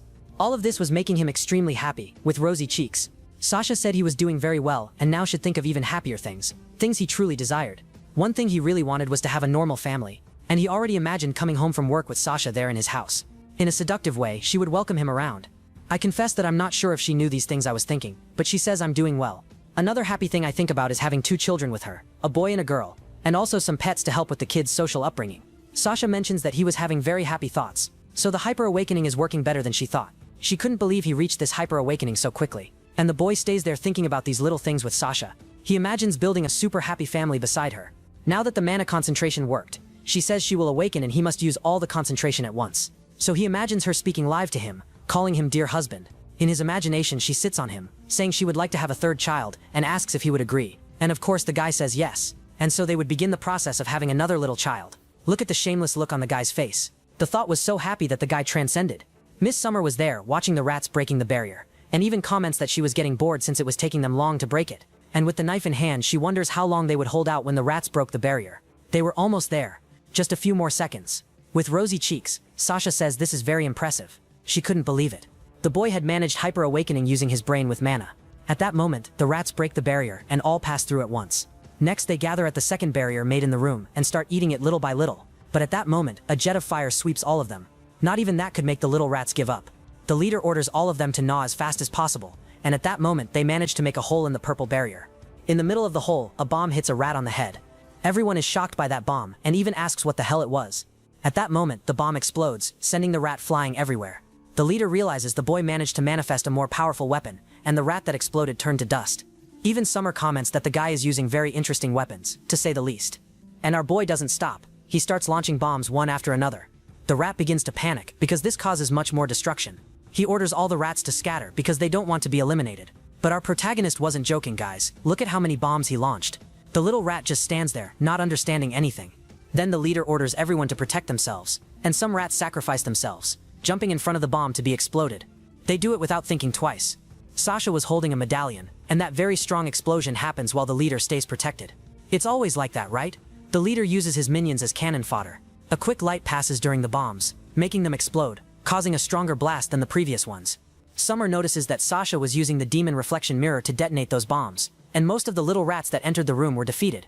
Now that the bombs stopped, the leader tells them not to retreat and to charge again. Our hero was there, making multiple bombs and throwing them through the barrier hole. He does it again. However, the rats jump in the air trying to block the explosion. I confess, there were moments I felt sorry for these little rats. They end up exploding while the other rats try to climb the barrier. At that moment, they notice a kind of white smoke fire, and they start writhing, complaining in pain. Summer lands in the room, finding this very interesting. This is because demons were weak against this type of white fire, and she also mentions that the boy was surprising her. With every passing moment, he uses a new technique. Yes, our protagonist looks silly, acts silly, but he is not silly. Summer said she promised not to interfere, but she couldn't help it. If she did nothing, they would be humiliatedly defeated. That white phosphorus smoke was spreading, and Sasha told him to prepare for the final weapon. He didn't have much mana left, so he had to be careful. Our boy knew that if he used too much mana and ran out, he could die. So concentrating, he prepares to create the final weapon. The rat was seething with hatred and orders all the others to try to extinguish that white flame. They start biting their own bodies. Little by little, they manage to put out the fire, and with a hopeful smile, the little rat said they still had a chance to win. But, unexpectedly, they are trapped inside a barrier. The rats had no way out, no escape. Sasha passes through that barrier, saying the rats were naive for staying grouped. That was exactly what she wanted, to have them all together to trap them. Cursing Sasha to the 7th generation, the little rat says they fell into an ambush, but no matter what, they would never give up. Our hero finally finishes materializing his weapon, a powerful flamethrower. When he saw that weapon, the little rat began sweating cold. Yeah, kid, I don't think you have a chance to win anymore. Just looking at the scene, you can already tell what they're planning, guys. No need to explain. At that moment, Summer appears, saying they were cheating. Holding a knife, she admits she had no intention to get involved in the fight, but changed her mind and comments that this newbie urgently needs to be defeated. She throws the knife, but Sasha steps in with her protective barrier, and the little cat even says that these simplified protective barriers are worthless. If they don't want to be pierced by knives, they should get out of the way. The girl just watches him say these things. She throws her clipboard on the floor and says that even if he were a martial artist, she was also very powerful. She activates her power, and the boy starts throwing a bunch of blades. Very skillfully, she manages to block all those attacks. Our protagonist is almost hit, but she manages to hold him. Miss Summer is sweating cold, as she realizes that Sasha is really very talented, and our hero asks what kind of woman that was. Seems like the gods value their partners a lot, don't they? He couldn't land a single stab, and the girl jokes that they are short-staffed, so they value the humans who work with them. At that moment, Miss Summer decides to leave, taking the rats, and says that the Mokdugi are also very valuable, so she couldn't leave any behind. But the little rat didn't want to give up. It keeps telling Miss Summer to let it go, because it's going to finish off those humans. Be quiet, you idiots, you lost. And the poor little rat stays there all downcast. I confess I felt sorry for them at that moment. Summer ends up hearing that woman, the old lady, coming out from inside the barrier. This was a perfect opportunity, as he could attack the woman and take her soul. Even Lee realized the woman was in danger, and taking advantage of the chance, the cat wasn't going to slack off and went after that woman, throwing the rats. Several blades and rats were going at her, but Sasha was also powerful and kicks the woman in the head. The kick is so strong that it sends her back into the barrier, but those knives catch Sasha's hair bow. All this so she looks stylish, with her hair in the wind. Lee also steps in to protect, and with the movement manages to grab his dear waifu. The girl sees that Lee is attentive, and immediately pulls a paper from her clipboard, summoning a new barrier spell to protect the woman. This would be a much more powerful barrier. In a few moments, a blue barrier surrounds the woman. Since this barrier was even more protective, it wouldn't last long, so they had to stay alert so that the Mokdugi wouldn't attack her. As the barrier would last only a few minutes, they needed to remain attentive so the Mokdugi wouldn't wait for the right moment. Waving the knife, Summer jokes, saying the barrier won't even last 3 minutes. He takes his blade and tries to hit the barrier, realizing it was indeed much more powerful. Upon realizing that Sasha was capable of making sacred barriers, he understood why Night Frost had lost. Not even gods could break a barrier like that. He also comments that the girl is very cute. Biting the blade, he says this barrier is much taller than he imagined. However, this barrier only blocked supernatural beings and did not prevent humans from coming out. He keeps touching the glass, and the woman stands up complaining of a headache. As Summer was very clever, she starts pretending, trying to make the woman come out. She pretended to be a hotel employee and asked the woman to follow her. Deep down, all he wanted was to suck her soul. But Summer was there playing the role of the butler. The old lady said she had never seen that guy and asked why he acted that way. At this point, it's not clear if Summer is male or female, so we'll treat them differently at each moment. After saying a few words, the woman starts taking some steps forward. Sasha shouts, asking the woman not to move. Looking at that couple, the woman thought they were prosecutors investigating her. Our hero also tries to fool the woman, saying he is one of the idols hired by her. Since she was somewhat in shock, she didn't know if it was real. Both the protagonist and Summer try to convince the old lady that they were employees of her company. Lee even says he auditioned, and the old lady said he was very cute, so she hired him. As the old lady said he wasn't cute at all, he started preparing a spell to convince her. After putting a little bow on his head, he asks if he isn't cute. My god, guys, what secondhand embarrassment. Even the woman was left speechless, frowning, and said the boy wasn't cute at all, while Summer laughed in the background. Luckily for the boy, Sasha approaches and says she found him very cute. Seeing that Sasha agreed, the woman turns, saying he really was a little cute. At that moment, Summer thrusts a blade at the barrier. He was just testing to see if the barrier had already ended. A piece of the knife manages to pass through and cuts the woman's cheek. At that moment, she falls scared. The cat tells the rat that it's time to leave. She had no patience to wait for that old lady to die, much less wait for the barrier to disappear. After activating a spell, he admits that he failed the hunt. Our hero was surprised, as the Mokdugi were leaving, without patience to fight. At that moment, our hero deactivates the white firepower, and the little rats stop burning. Not even the rats could believe they were freed from that suffering. Summer asks, why did the human do that? It wasn't common for humans to show mercy to monsters like them. If the battle is over, there's no need for this pointless suffering, and I can be fighting you, but I won't dare. Striking a kitten pose, Summer says he is very cute, and, even though dangerous, lets the demons survive. For him that didn't matter, because in the next battle he would make sure to burn all the monsters. Summer laughs, saying the boy is very interesting, and as she says goodbye tells everyone to take care, as she will return soon. Casting a spell, she teleports back to the demon world. At first she imagined the boy would be careless, but she saw he formed a great team with Sasha. Lee would be sure that she would remember his scent. The little rats were all limping and teleported away. Sasha also undoes the barrier spell. Lee asks what they should do with the unconscious woman. Next, he apologizes for letting the rats go. But she liked that he said he didn't hate the Mokdugi, so she was very happy with him. The boy was sweating cold, thinking he had done something wrong. The girl said that it really didn't make sense to leave the Mokdugi suffering, and was happy that he had shown empathy, even with demons. Sasha also thought he did that to show he was an honorable warrior, in the same way Night Frost had acted, fulfilling the contract. Wow, she thinks I'm a super decent human being, and I wasn't even thinking about that. Sasha imagines he did it because he is an honorable warrior, but our protagonist wasn't paying attention to those things at all. It's true. It's true. I really was thinking about all of this. You see that I have a very soft heart. Please, Sasha, don't read my mind. Think of a slick kid. Sasha says that him saving the demons today could be a boost in a future fight, but still his soul is kind. While touching his chest, she says that our protagonist's heart will make his soul stronger and stronger. This is because generally kind people are the most powerful. He is surprised to hear her words, and the girl continues saying that kind people like him end up enchanting her. My boy, I think that was a declaration of love. Meanwhile, the little rats were there, carrying each other and fleeing the place. The rat leader felt very bad for having been defeated, but Summer told them not to blame themselves, as they had fought in an exemplary way. They felt no shame and didn't retreat. The little rat feels very flattered, having been praised. Moreover, that human doesn't fight with spears or swords. They use modern weapons against which we are weak. I feel that from now on things are going to get more interesting. Next, Sorong was there erasing the memories of that guy who tried to kill the old lady. The woman still hadn't woken up, and after erasing the boy's memories, she orders him to go home. She did all of this straight from the office and passed the information to Sasha, our dear goddess. She also congratulates Sorong. At that moment, our hero's phone rings, and it's a message from his sister. She asked him to buy a toothbrush, because hers had broken. He wonders what the hell she was doing to break a toothbrush. I can't even imagine what this girl was doing at this hour of the night, guys. At that moment, Sorong tells Sasha that that woman, Jor, had just passed away. The boy asks the cause of death, and Sorong starts getting mad at him. Who do you think you are, you bastard? Asking this kind of thing, you are nobody. You just got here. Poor Lee didn't want to be rude, so he keeps apologizing. Sarang gives him a moral lesson, saying that she is Sasha's first disciple, so he shouldn't get conceited. The girl was jealous, guys. When Sasha asks what happened for the old lady to lose her life, Sarang is very happy to give the information. She said that the cause of death was acute respiratory failure. Because of the hallucinations she had, having witnessed everything recently, she ended up taking some strong medicines that were in her bag, most likely illegal. Our hero realizes that, in the end, she was already destined to die, so there wasn't much to do. He even jokes, saying that maybe his work wasn't worth that much. It was just a joke, but Sarang got very mad, giving the biggest moral lesson for the second time. She also said that this boy knows nothing. She, on the contrary, had been there a long time as Sasha's ally, so the boy shouldn't get conceited. To try to calm her disciple, Sasha says that when she returns, she will bring ice cream. This makes the little blonde very excited, saying that Master Sasha is the best of all. At that moment, her little robot simply disappears. I think Sarang doesn't like humans very much, right? But Sasha says it's nothing like that. She's just excited to have another companion. And so they decide to go to a convenience store to buy ice cream. Our hero goes along with her, since he needed to buy the toothbrush for his sister. That convenience store was the only one open at that hour of the night.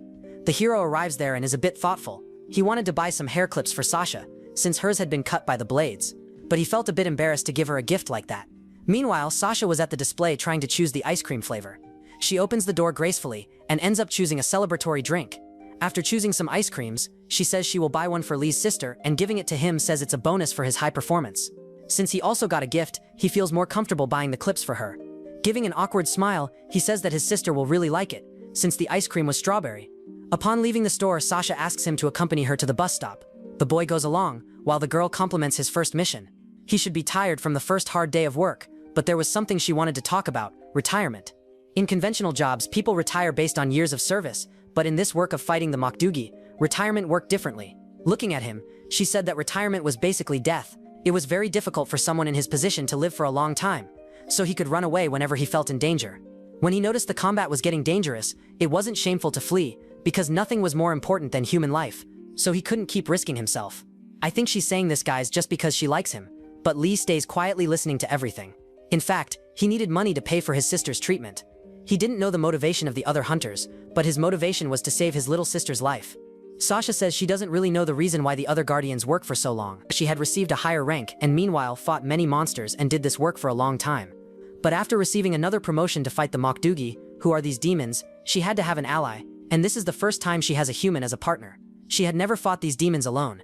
Upon hearing that he was her first companion, the boy became very emotional. For those who didn't understand, guys, goddesses don't fight these Makdugi. They can fight other normal monsters, but not the Makdugi.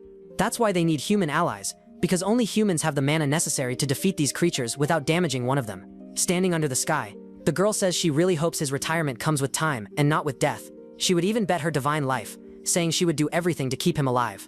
It seemed like a declaration of love, and he even mentions that he couldn't say anything at that moment. He was only doing this work to earn enough money to pay the bills. There was no other noble reason, but now there was a new reason: Sasha's company. Yeah, guys, the boy is in love. He says he hopes to work with her, and the girl mentions that she is enjoying working with him, and so they continue walking to the bus stop. But there was something she wanted to do before they separated, and the guy was sweating cold. Li Dongjing, please, answer the first thing that comes to your mind when I ask this question. Excluding your brain and internal organs, which part of your body should you protect? What kind of question is this? My eyes?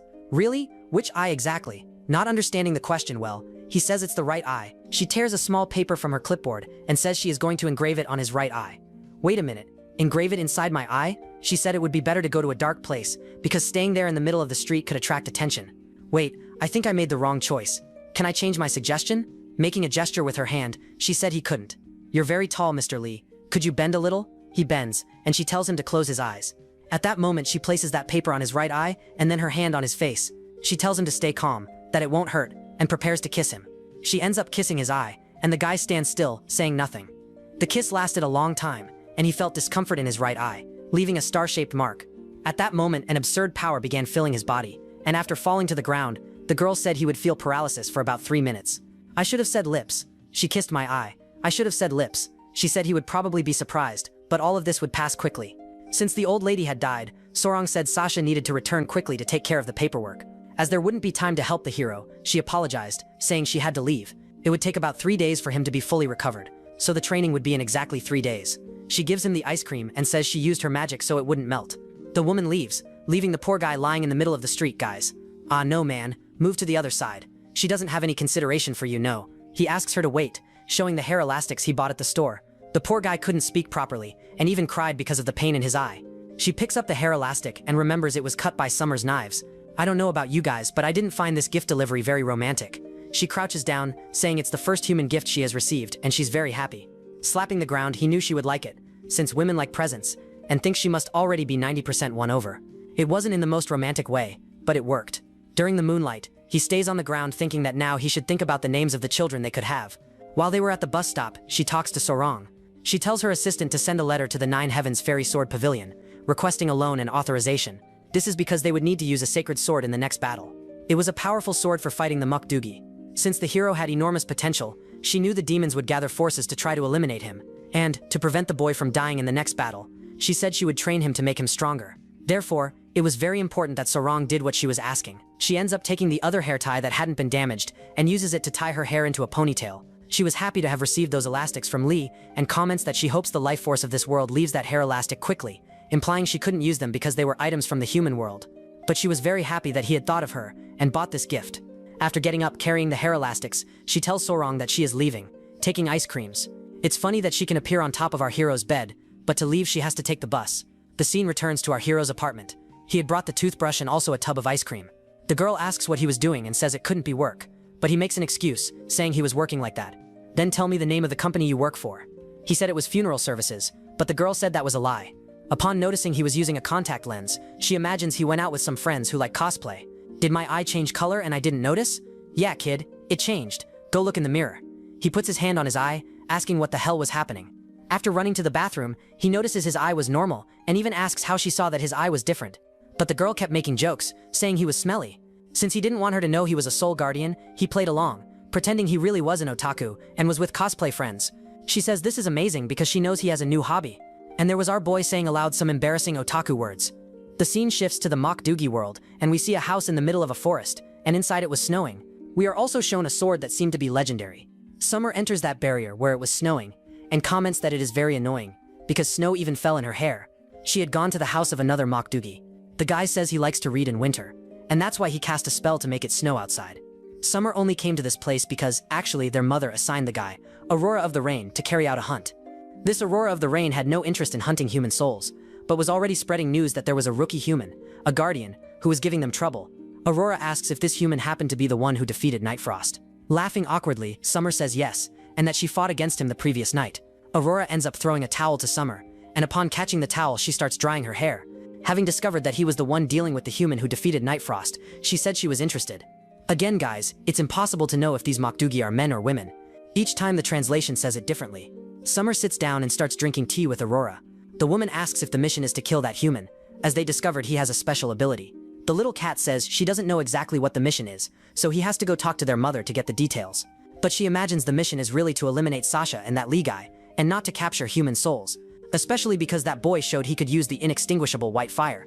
And the worst for them is that this human could also use modern weapons. He exploded a bomb and spread a kind of white fire that was unquenchable. The rats were agonizing for several minutes, and in a kind of crazy way, Summer says this human is very interesting and even asks Aurora if she is also interested in fighting that guy. That's because he used different weapons. Aurora says she doesn't care, since she had never faced humans with advanced modern weapons. Closing the book, she says that no matter who it is, she will win, because she is very powerful. She gets up from the chair and immediately grabs a scarf, saying that ancient or modern weapons are the same, and it makes no difference to her. After putting on a coat, she goes to the legendary sword and says she will cut Lee's hands. Without hands, he would no longer be able to fight the Mokdugi, and the job would be done. Summer says Aurora shouldn't underestimate that boy, because she herself had fought him and saw that he always pulls a card from his sleeve. After putting the sword back in its sheath, she says she will meet with Nightfrost. That's probably because he should have more information about this human, and she runs off to meet the wolf. Meanwhile, Summer drinks her tea and also mentions that she doesn't know why the Mokdugi follow their mother's orders so strictly. Everything she says, they do. After that day, our hero was at home recovering. He took this time to study the other pages of that 3D modeling book and also worked on his software, making other models to learn a bit more. But he also wasn't going to let his physique weaken. So he went out for a run, and at night spent most of his time materializing weapons, until the day of training finally arrived. She was checking his eye to see if the power had really worked. After 3 days, our hero's facial paralysis had ended, and now he could use the power of the eye. She turns to Sorang and asks her to install the spells. Our hero doesn't understand anything, but has a little robot scanning his eye. Sasha explains that 5 divine-level spells were recorded. He could use some recorders to record the magical words and perform the spell. This magical eye was an extension of his power. And Sorang explains that, because he is very old, he won't be able to learn these powers practically. That's why they are doing this. Taking advantage of the fact that he has a lot of mana and can use kingdom-level spells, he could use the eye to do it more simply. Some younger humans hired as guardians can use Gi attribute spells. They manipulate wind, fire, earth, and other elements freely. They don't need to use divine-level spells. That's because they learned from a young age, but our hero was already old. In other words, he had a lot of mana, but didn't have the potential to memorize all possible spells. He apologizes for being so absent-minded, and Sasha smiles saying it's no problem because they already solved that issue. She mentions that Sorang and Lee are getting along, and they sit there dying of embarrassment. Taking advantage of the sunny day, they would start training. Sorang made a bigger barrier so they could train. She mentions that, even with a lot of mana, our hero had many blind spots and was vulnerable. And since he used long-range weapons, it left even more openings. That's why he became an easy target for anyone attacking from behind. Because of that, they would do some spells. The first one she presents is the map of mountains and rivers. It was like a sharper vision that stayed in front of his eyes. Ah, how cool. And what's the second spell? However, he wasn't supposed to be in such a hurry, because she was going to explain more about hand-to-hand combat. Even if he activated that map and knew where the attacks were coming from, he couldn't block them, and she even simulates him getting hit by a hammer and flying away. His body was good for attacking, but terrible for defense. That's why she teaches him an emergency spell so he can escape. This spell was called the Sky-Piercing Seal. The girl explains that he could swap places with any object he sees within a 500-meter radius. After mentioning that her defense was great, she suggests he swap places with her. She jumps back, staying far from him, and tells him to activate the seal to swap places. After saying the words, the boy really swaps places with Sasha, ending up on top of the wall where she had jumped. Next, she jumps and stops beside him. This spell would be useful for him to escape in dangerous situations. She says she also has the spell so she could swap places with him too. But our boy was suspicious, thinking he could put her at a disadvantage and in danger. I bet he thought, damn, I'm the man, and who I'm going to protect is a delicate girl. And that's exactly what he said, guys. He said she couldn't put herself at risk because of him. Giving a slightly charming smile, Sasha said she would never put herself in danger, because she was very powerful. She may not look like it, but she was extremely strong. She had already fought other monsters before. Drawing her sword, she says that goddesses don't fight the Makdugi only because they don't have mana like humans. To show that she was strong, she said she would do a hand-to-hand combat training with him. Right after, our protagonist starts stretching. Since it was for him to get used to hand-to-hand combat, she activated the part of taking damage inside the barrier, and told him to activate the Jiquido, the ability to see extra things. He does this, and a panel appears in front of him with some details. The boy says it's amazing, because his field of vision increased drastically. But that wouldn't be enough in battle, so he would need to improve his body for physical combat. The boy was understanding everything. Sasha says that, while having ice cream with Sorang, she had a brilliant idea. The little blonde gave the idea to the master to make a reward system, and handed a letter to our hero for him to read how it worked. He finds it curious to have a reward and punishment system. If he did well in the training, he would earn a survival rate.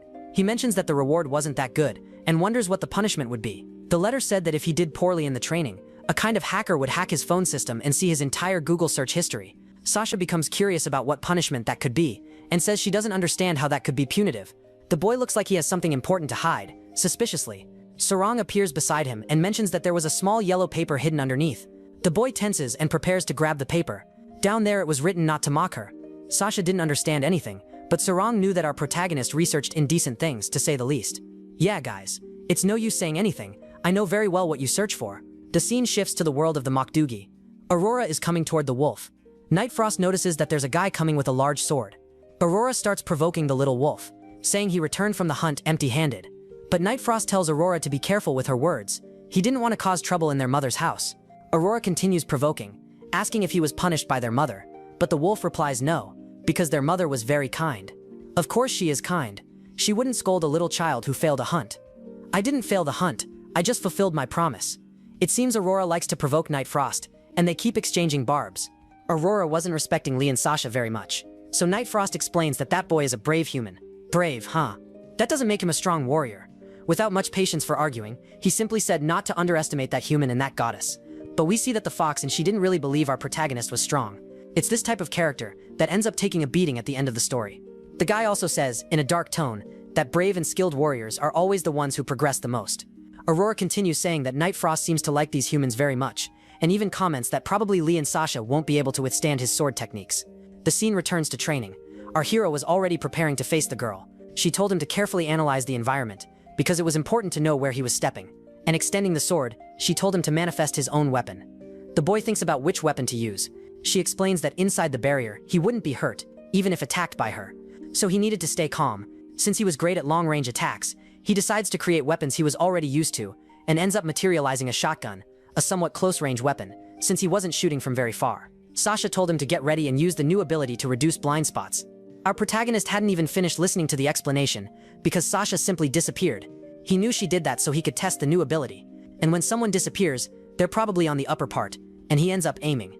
Seeing a simple movement, he fires a shot. He realized it was exactly there that she was, because the girl threw the sword to the ground, falling beside him. Of course, he was already freaking out, and without noticing, she teleports to his side, ready to attack him. Next, she kicks him in the ribs, throwing him far away. He falls like a sack of potatoes. She said she had only activated a bit of the pain, but the pain he feels is terrible. With no time to rest, she appears on top of him, ready to kick his back again. And that's exactly what she does, burying the poor guy in the ground. Think of a protagonist born to get beaten up, poor thing. She told him to hold on, because this wasn't enough to eliminate him. This isn't enough to eliminate me. If I didn't have this spiritual body, I probably would have been split in half. Come on, Lee, get up, let's continue training. Hold on, woman, my back hurts. I applied a pain reduction just so you wouldn't die. All the pain you feel will be necessary to improve your hand-to-hand combat. Holding the weapon, he said he wouldn't give up and asked to start the training again. Smiling, the girl said that was exactly what she wanted to hear from his mouth. Beating me is almost impossible. In today's training, you will continue losing, so start getting used to it. And that's exactly what happened for several minutes. But our boy wasn't going to keep getting beaten forever. He was already preparing another strategy, trying to motivate him. She said all this training would bear fruit. You will become a great guardian. The training continued with Sasha giving several punches to the protagonist. The poor guy was getting beaten more than a 90s anime protagonist, and ended up suffering 6 consecutive defeats.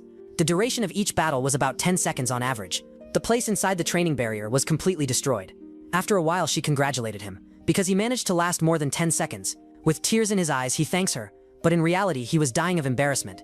Extending the sword, she said she would stop training for today, and that he should improve a little more. She tells him to try to block her sword, and he ends up protecting himself with his weapon. Right after, she starts pressing the little wooden sword, and he is crushed to the ground with overwhelming force. When she pulls back the sword, he has a bump on his head, complaining, saying he didn't expect that. He thought he could block her attacks with his strength, but she was on a totally different level. She said he had a very wrong perception, which is why he got beaten so much in training. Since his perception skills weren't good, he asks what he would have to do. In response, she tells him to use the tools of civilization called weapons and tools. That is, he should materialize items that would help him in combat. Since he had difficulty in hand-to-hand combat, he just needed to create good long-range weapons. And if he needed to fight hand-to-hand, he would make a shield. Making a gesture with her hand, she tells him to try making a shield to block the next attack. He concentrates, and makes a shield roughly the size she specified. Now with the shield in hand, he prepares for the attack she is going to make. He was also supposed to shorten the barrel of the weapon. He remembers that when he battled against the little cat and the Pio, he also used a weapon and a shield. She positions herself behind him and says she will try again.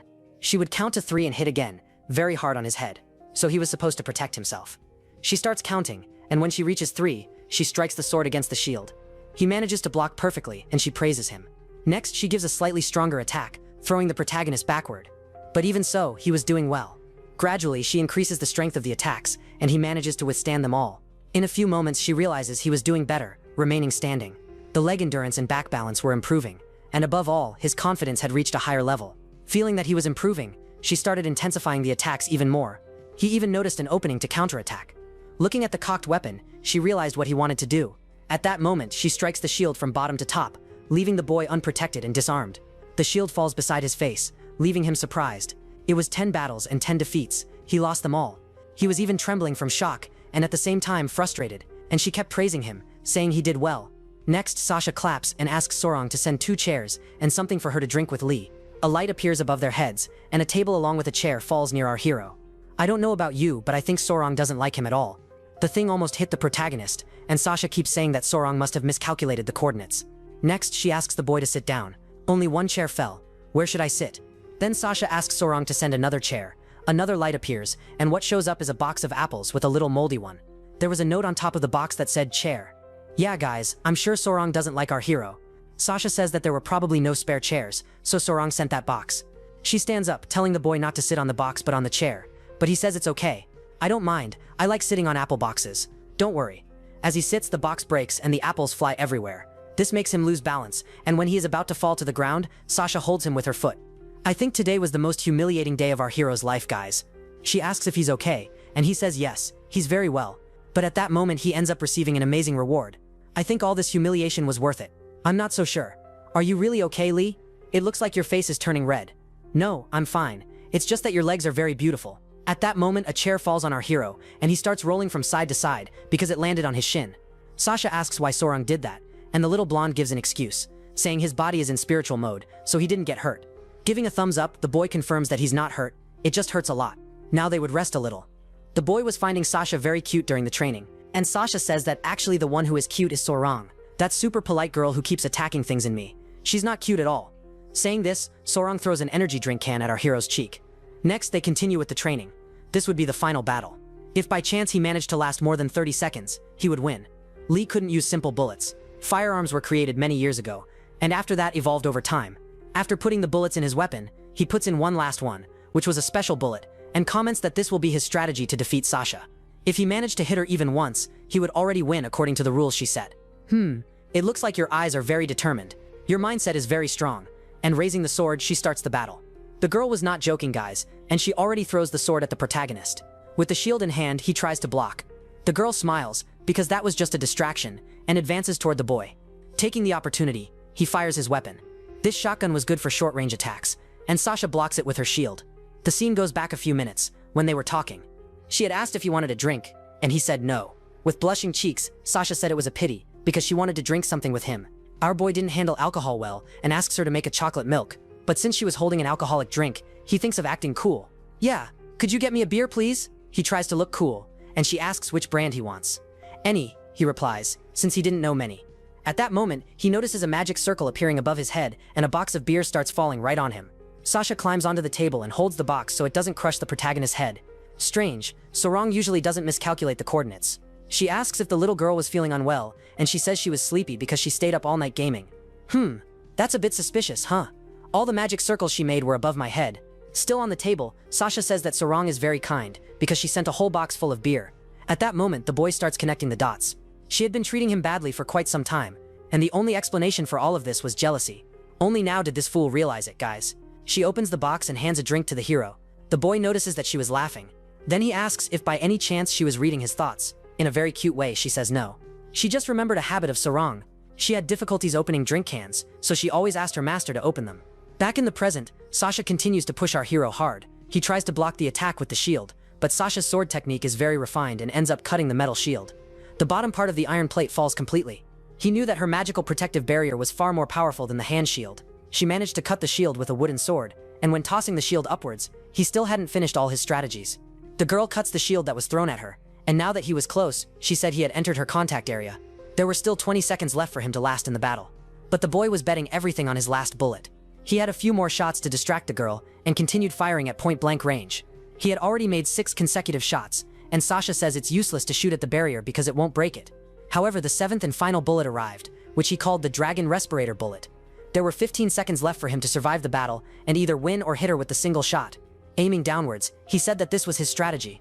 The girl didn't expect that, and since the lower part was unprotected, he fired the shot. That special bullet had a kind of iron powder, and the intention was to burn her clothes. And that's exactly what happened. The boy even felt embarrassed. Since she was hit by the iron powder, she declared our protagonist the winner. With her clothes all torn, she said that now she could trust him more as her partner. And the guy already had that cheeky look. I bet today was the happiest day of my life. As it was already getting late, she wished him a good rest and said the training would continue the next day. Back in the office, Sorong was feeling a little jealous, but said he did a great job, praising Lee. Sorong was a bit surprised because Sasha had also praised her. At night, our protagonist arrives home, very happy, and didn't stop smiling for a second. His sister even found it strange because he was in such a good mood. In the shower, he didn't stop smiling.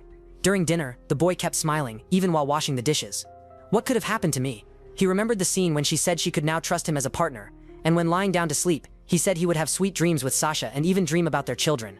The scene changes to the next day, very early. We see an employee complaining to her boss. It was a game company, and the programmers were not receiving salaries. The boss shouts, saying the company is almost bankrupt and they need to release the game quickly. He also complains, saying the director was delaying the game launch and always asking for more time. In her defense, the woman said she didn't want to release the game half-finished, The man gets angry, slamming his hand on the table, and said that since he is the CEO, he knows the company doesn't have enough money to pay the employees, let alone delay the game. He wanted the woman to release the incomplete game quickly and deceive the buyers, and he gives examples of other games that did that and earned a lot of money. But for the woman, she treated the game as if it were her own child. As she left, she was sad, saying she wouldn't do that, deceive the players. That's what happens a lot these days, guys. They release the buggy game and fix it later. This woman doubted her boss because they had received a very large investment from a company to produce the game. But mysteriously, all the money disappeared. With her hand on her head, she wondered what to do, because if they abandoned the game, they would have wasted several years of their life. The scene returns to that old man playing golf. Just by looking at his face, you can tell he's worthless. He said that young people today have no loyalty and only think about salaries. Why is that, huh, old smelly man? Actually, he exploits the company to the maximum, and after filling his pockets, declares bankruptcy. Later, the woman, Eunuch, goes to the bar. She was drinking and sad, saying her company was going to fail. She had fought a long time to get the position and produce the game she wanted. By mentioning that the game was like a child, she tried to disguise it, saying she wasn't married, and that it was symbolic. She vented to Barming, who was actually our protagonist in disguise. She decides to show some photos to the hero, and says she had already won some game developer championships. The boy praises her, saying it's very cool to work with such games. But the woman thought he was mocking her, and pulled his clothes, asking if he was belittling her. Calm down, miss, I just said working with games is fun, because I've already done this in 3D modeling. After that, the woman makes a little joke, saying that even if he were a developer, now he looked like an NPC, working in an RPG tavern. Lee noticed she wasn't doing well, and decided to put the teasing aside. What he really wanted to know was why Sasha put him as an infiltrator in a bar. She said it was for him to use Sarang's little robot for memory manipulation. The worst part is that Sasha never gave mission details. At that moment, the woman jumps from the chair. She says she needs to return to the company, and hands over a card to make the payment. When she leaves, she staggers. Lee knew that working in the gaming industry was very difficult. At that moment, he receives a notification on his phone with an address, saying they need to go there for the next mission. He rips off the apron, and upon leaving realizes the woman wasn't feeling well. She was dizzy and asks him to take her to the company, to continue working through the night. She gives the address, which was exactly the same building where the hero was going to work. Realizing this, he decides to help her, and calls a taxi. Without delay, they arrive at the building. He places the woman at the entrance, and asks her to wait there. Trying to seduce the boy, she asks him to take her to the office room. This could be awkward because if Sasha saw him with the other woman, she wouldn't know how to explain. But Eunuch grabs his arm and says that now that he brought her, he must fulfill the responsibility of taking her to the office. The boy shouts, saying he has no responsibility and that she's already an adult. At that moment, Sasha appears and asks, "What is Lee doing with a girl at 3 a.m.? She didn't expect him to be a womanizer and says this with jealousy. Wait, Sasha, it's nothing like what you're thinking. I would never be with this woman. This makes Sasha very angry. She stands up, puts the backpack on her shoulders, and says she will go back alone. But immediately after, she kneels and starts vomiting. Moments later, they go up the building. She apologizes for causing all the trouble. Sasha says it's okay, because they are already going to the 12th floor, which is the same place as her office, and also says she will talk to Mr. King. The girl realizes that he is her boss. The evil actions he accumulated reached their peak. Now he would be devoured by terrifying beasts. This would be the punishment for being a bad guy. Sarang's little robot was investigating people with low mana levels. I don't know why, but they were telling all of this to the girl. She is surprised, asking if the boss was really that bad. Yes, he is very bad. In fact, he is a scammer, and this is one of the worst crimes someone can commit. Onyx says that, exactly. Her boss wasn't erasing the company employees, but rather because the game company was failing and had no money. But Sasha says that is all a lie, because he used the received investments to spend on personal things. In fact, Mr. King was a professional criminal, merely disguised as a failed businessman. He had several successful companies, but he set up a ghost company, took the investments, and invested them in his successful company. In the end, he didn't pay the employees of the failing company, precisely claiming he had no money. Upon hearing this story, Onyx starts connecting the dots and realizes it makes sense. Sasha also says that, in the end, he would place a ghost president to take all the punishment in his place. That's exactly what he usually does. He transfers all his responsibility to another person who has nothing to do with it. Onyx realizes this makes a lot of sense, gets traumatized, and asks what happened to the investment money. According to research, Sasha said that he bought real estate in his name and made an even greater fortune with all the diverted investments. AK had worked for many years to produce the game she dreamed of, and couldn't believe a guy like that would do this. She ended up asking to go to the bathroom. She was already feeling unwell, and upon hearing this news felt even worse. While waiting outside, Sasha said that there is no accidental fraud. Of course, everyone can make some mistakes and bankrupt companies, but in his case, he did it on purpose. Sasha then told our hero that she had put him as an infiltrator in that bar, so he could befriend Onyx and thus reach Mr. King. But she didn't expect the boy to get Onyx drunk, that he is much more of a womanizer than she imagined, and that, in the end, the two of them on the stairs seemed quite intimate. Lee becomes desperate, saying he didn't offer any drinks, and that the girl who was grabbing his clothes was out of control. He made excuses so Sasha wouldn't get jealous, and upon realizing she was joking, apologized. Laughing, she said she was just joking, and that he didn't need to be so desperate. She trusted that he was an honest and honorable guy, and that he wouldn't do that kind of thing to women. Next, Nick comes out of the bathroom, apologizing for the delay. Since Sasha was going to talk to her boss, the girl couldn't accompany her. Instead, she had prepared something for her. "What do you mean prepared something for me? What does she mean?" She receives a notification on her phone, and when she looks, Onique's eyes light up. With Sorong's help, she managed to sell all of Mr. King's assets, and using the money, paid the overdue salaries. People in the company group chat comment that all the overdue salaries from the past months had been paid, and she even used bank funds to return the invested amount in the game. Now she could lovingly create the game she had always dreamed of. After saying these words, Sasha begins to disappear along with Lee, who keeps asking how this is possible. Magically, they simply disappear. She falls to her knees on the ground, wondering if this wasn't a dream. Am I drunk and hallucinating? Next, they appear in another place. Our hero was already on alert because MANHWA appeared. The barrier had been created, but they didn't find any monsters in these corridors. Sasha mentions that they probably fell into some trap. With weapon and shield in hand, the protagonist says they cannot give advantage to the MANHWA. This barrier was a kind of notification or declaration of war. Seriously, the girl said she doesn't like surprise attacks because they seem dishonorable. Therefore, they should fight fairly, without surprise attacks. She had confidence that the protagonist could defeat all the monsters. Aurora appears and says she wasn't trying to underestimate the two. Lee is startled, and Aurora ends up throwing someone on top of the protagonist. It was precisely Mr. King, who hits his back against the wall. The old man was unconscious and basically paying for all the sins he had committed. Aurora says that the old man, even though about to die, was not dead, and she feels disgusted for having touched a human, removing her glove. Our hero asks why that MANHWA threw the human on them, since the monster's goal is to devour human souls. Burning the glove, Aurora responds that her goal is not that, introduces herself, and says her name is Aurora, the name she received from her mother, and that by her mother's order, she came there only to eliminate this boy. Aurora says it's a pleasure to meet them and keeps adjusting his glasses, saying that this was the name given by his mother. And also by her orders he came to eliminate our protagonist and immediately draws his sword, saying that this might be a little cliché, but he wanted to give Lee the chance to say his final words before dying. Of course, our hero acts all sarcastic. He was already using his analysis technique, and said he wouldn't let this Aurora return empty-handed, especially because when he got back to the world of the MANHWA, he'd arrived there all beaten up. Adjusting his sword, Aurora keeps saying that this boy seems very confident. Quickly he removes the sword sheath saying he's going to deliver a precise strike. And in a surprising way, the guy simply throws the sheath at Lee. Our hero manages to block it with his shield. It was a bit strange that the guy used the sheath as a way to attack. Luckily, Lee's protective barrier was very resistant, but Aurora had another card up his sleeve and would use the back part of his sword. All that to perform the foxfire technique. Aurora was just watching our protagonist using defensive techniques, so he decided to help, and with that she cast a spell to block Aurora's flames. The guy lets out a small laugh, since he saw that this girl was really powerful, and then she uses a technique to cut through all that blue flame. The fox was underestimating our hero along with Sasha, so now he was going to use a slightly stronger technique called Peony Foxfire, and once again Sasha appears to protect our hero. They formed a very powerful duo and fought in complete sync. Besides that, Lee was holding a slightly hidden weapon and noticed that the human boy hadn't shown any hesitation. Sasha asks the fox who he said he was going to eliminate.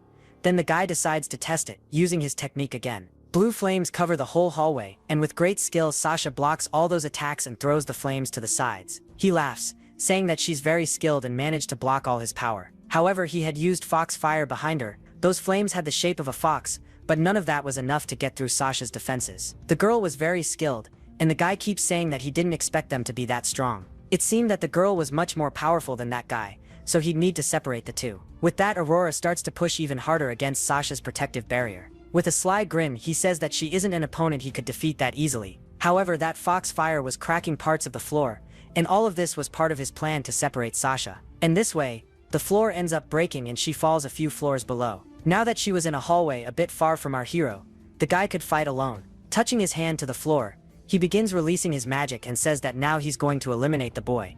Then he causes a massive explosion on that floor. This explosion wasn't exactly to hit our hero, but to create a kind of barrier so that Sasha couldn't return to that floor. With a serious look, he keeps saying that now the fight will be calmer. The girl looks up and notices that Mr. Fox really placed a powerful barrier. She was trapped on the lower floor and tells our protagonist that he should try to buy some time. Remembering that the goddesses cannot go there and directly defeat the MANHWA, so she'd need to find another strategy from down there. She keeps yelling to Lee that she'll try to break that rain of fire in a simpler way, so he should remember the training they did and buy some time. Our hero of course is dying of fear since he's about to fight a high-level Mokdug, and he'll have to do it alone. This was his chance to say something really cool to Sasha, but he couldn't say anything. He stammers and even freezes, saying that in moments like this on the spot, he doesn't know how to react. Sarang stays there on the other side watching on the screen saying that he's an idiot, and even mocks that Lee doesn't know how to act naturally when he's near the goddess. Meanwhile, Sasha uses her spell while talking with Sarang. Fighting a Mokdug of that level was very difficult, but she trusted our hero. Mr. Fox keeps taunting our protagonist, saying that now that the goddess has disappeared, he'll lose easily. And using provocative words he tries to make our hero lose focus. But Lee was very concentrated. "Yeah girl, now we can fight just the two of us, and I'll make great use of that." Of course our protagonist thought he was making some double-meaning joke and immediately started shooting. However, all his bullets pass right through that Mokdug. Surprised, our big guy is shocked, especially since that fox's body was made of flames. Basically that spell was used to defend against attacks, and since he only had that firearm, he'd have to figure out a way to defeat that guy. But of course the Mokdug wasn't going to waste any time and starts casting his spell on the sword. He was charging a powerful strike and dashed toward Lee. Our big guy of course was using his analysis technique and knew that the sheath would hit directly on his shield. With that he held his protective barrier tightly. Fox was all confident, thinking that this human was very weak, and instead of simply defeating our hero, he wanted to humiliate him by breaking his shield into pieces. At the moment he struck that shield, he realized that something strange was about to happen. That's because a huge explosion started, and that shield caused a reverse blast, launching Mr. Fox far away. Sarang, who was on the other side watching on the screen, began celebrating, saying that the plan worked and even joking that the Mokdug had turned into barbecue. All of that was part of our hero's strategy, who had made that shield as a prototype. Basically, if it suffered a weak direct hit, nothing would happen. But if the attack was intense and focused, it would create an explosion. And that's exactly what happened when the kinetic energy of that sword clashed against the shield. A massive frontal explosion was released. Our hero had that brilliant idea after taking that beating from Sasha. Sarang keeps saying that because of that, 50% of the credit goes to Sasha, about 49% goes to her who made the shield, and only 1% to our hero, saying that the idea was his. Sarang isn't very fair, right guys? Right after that, the Mokdug's sword cracked in half, and the guy got a bit mad, because he knew he could have simply defeated the human, but didn't. He wanted to humiliate. Materializing a new weapon, our protagonist asks where Aurora's confidence went, and even jokes that the Mokdugs are very confident, but humans, even if weak, are intelligent for coming up with strategies. Aurora admitted that he was indeed very arrogant, thinking that if he removed the goddess from battle, he would win easily. He had purposely struck the shield trying to eliminate our hero in a humiliating way, but it didn't work. He knew that even being weak, humans possessed the ability to create weapons. And no matter how much time passed, humans always improved, creating even mechanisms of mass destruction. Realizing that he needed to defeat our hero quickly, he used his full strength. He wouldn't accept being defeated by a simple human. Firing several projectiles, Lee says that the smoke bomb the Mokdug was creating would be useless. But it wasn't a smoke bomb, guys. The Mokdug was transforming. He had turned into a giant fox and charged toward our hero. The big guy knew he couldn't withstand a frontal attack in that demonic form, but even so, he prepared his shield to absorb all the impact. To our big guy's surprise, something came out from that hole, and it was Sasha herself apologizing for being late. Now that she was above our hero, she managed to block the fox's claws, and just look at that shameless face. The Mokdug of course started trembling, realizing that the goddess had returned. Swinging her swords, she caused a great explosion, making the fox retreat. The shameless one's cheeks turned red since he was in a very favorable position, if you know what I mean. And he even jokes that in the next life he'd like to be an owl just to turn his head backward. This protagonist here is hopeless, guys. If you'd also like to be an owl at that moment, leave it in the comments. The Mokdug grits his teeth, saying he should have defeated that human earlier. Getting off our hero, she says that now they should take advantage of the opportunity. Aurora had wasted too much time for nothing, and this was the price he'd pay for his arrogance. He was about to use a technique that would put his life at risk, but someone ended up appearing, telling him not to do it. Who was there was none other than Summer, and she said he wasn't supposed to use that technique called Six Fangs. That technique would be too risky, and she also said that their mother ordered them to return since they had already captured the soul of the person who was in that building. Lee noticed that Summer was there and got tense. When he looked back, he saw that the soul of that criminal had indeed been captured by the Mokdugs. He became really furious. Aurora asks why she showed up there, and Summer chuckles, saying that their mother sent her only to stop Aurora from committing an atrocity. The fox felt humiliated because he had basically lost the battle. But since it was his mother's wish for him to return, and since they had already captured the soul, he would do so. Our hero was pointing his weapons, suspicious, and the Mokdugs ended up saying goodbye, claiming that next time he wouldn't lose, and that he only faced humiliation because he had been too arrogant. The guy steps back into the portal, returning to the underworld, and Sasha realizes that in fact they were the ones defeated since the man's soul had been taken away. Pointing her finger at our hero, Summer says that this wasn't a misunderstanding and that she hadn't saved them. In truth, she only prevented them from dying because Aurora would have used a very dangerous technique. And since our hero had saved those little mice, basically Summer says that their deal was paid. She didn't owe them anything anymore. By the way, our protagonist had gotten much stronger, and it would be interesting to see this human fight next time. As she says goodbye, she tells him that from now on Lee earned the respect of the other mock dogs and would no longer be despised. With a small laugh, she says she thought the boy was weak, but she realized she was wrong. And that was sad because she preferred to fight weak people. Waving goodbye, she walks through the portal. That part of the building that was destroyed starts to regenerate since the barrier created by the mock dogs was undone. In just a few moments, the place looked brand new. Our hero looks back and sees that the corpse had disappeared, getting a bit angry because even though they won the fight, they failed the mission. They couldn't protect that person's soul. The guy gets upset and even apologizes to Sasha, saying it's all his fault for being weak. However, she says the one who was weak was her, because she didn't focus on the right thing and ended up letting the mock dogs take the soul away. The guy was feeling down, and Sasha tries to comfort him, especially since she prioritized their safety instead of Mr. King, quotes, who was that man. The second mistake Sasha made, according to her, was not predicting the appearance of another mock dog. In other words, she made the wrong choices, and the fault for the battle was completely hers. Our big guy gets surprised and asks if even the goddesses make mistakes and bad decisions. Of course, hearing those words, Sparring gets angry and immediately hits our hero, saying he shouldn't say things like that. Poor Mr. King flies away, and Sparring says that Sasha only said that to comfort him, and that he was actually the one to blame for everything. The poor guy didn't have a single moment of peace. The girl keeps saying to the little robot that actually the leader goddesses, in quotes, are never wrong, and that the wrong ones are always the humans. Sasha goes over there, holds Sparring's robot, and tells her to calm down. Then she even hugs the girl's little robot, saying she needs to be more patient with Lee, trying to explain himself. Mr. Lee says he wasn't being sarcastic, he was just surprised. He thought the goddesses never did anything wrong and were always right. In a cute and patient way, Sasha explains that the goddesses are just administrators of a system called Sparring. That system forms the whole world and exists to maintain a kind of balance. However, the mock dogs are apart from that system, and that's why they are seen as anomalies. Those goddesses exist exactly to contain those beings. Pressing a button, Sparring says she's going to prepare a report and hopes that Mr. Lee understands his position, because among the three he is in last place. She gets really mad because he was, in quotes, disrespecting Miss Sasha. She starts sending the files to our beloved goddess. While holding the little robot, our protagonist asks a question. He wants to know what happens when they fail in the mission to protect a soul. The girl says she has to make a handwritten report and even mentions that it will take her 2 days to write that report, leaving our protagonist surprised. He asks how many pages that report has, and she says 2 trillion pages. The guy already kneels on the floor, apologizing and saying it's all his fault. Sweetly, she also kneels down and says he doesn't need to feel guilty, because for her, time in that room passes differently, so it would be quick. The guy keeps feeling guilty, crying. Gently, she says she's very grateful to him for risking his own life in this job. Hearing that, he gets all smitten and motivated, asks if there's anything he can do to help her. She says yes, there is something.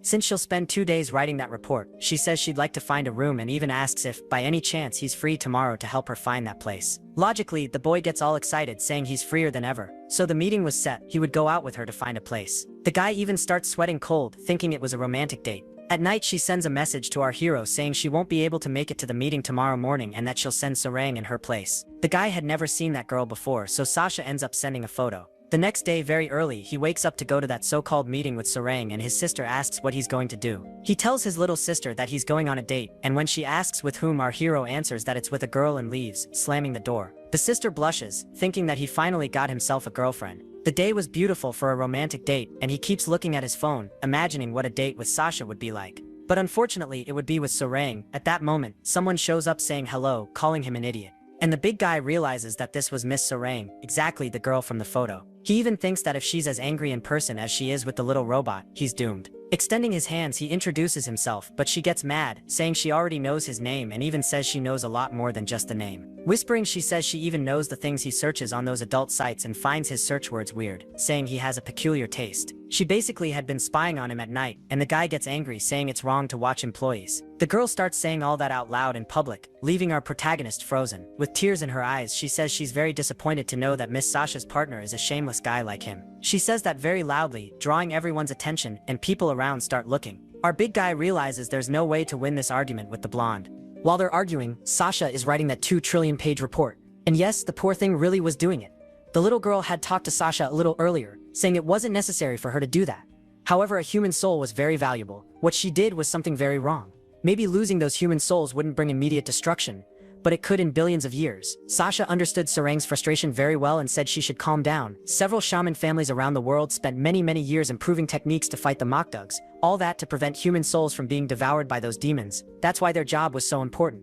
And Sasha gently caressed Sarang's cheek. It was essential for them to understand the seriousness of that work. She wanted our protagonist and Sarang to get along and build a good friendship. But the little girl didn't want that at all, and kept telling the boy to follow her. They would go to the place where Sasha's clothes would be made.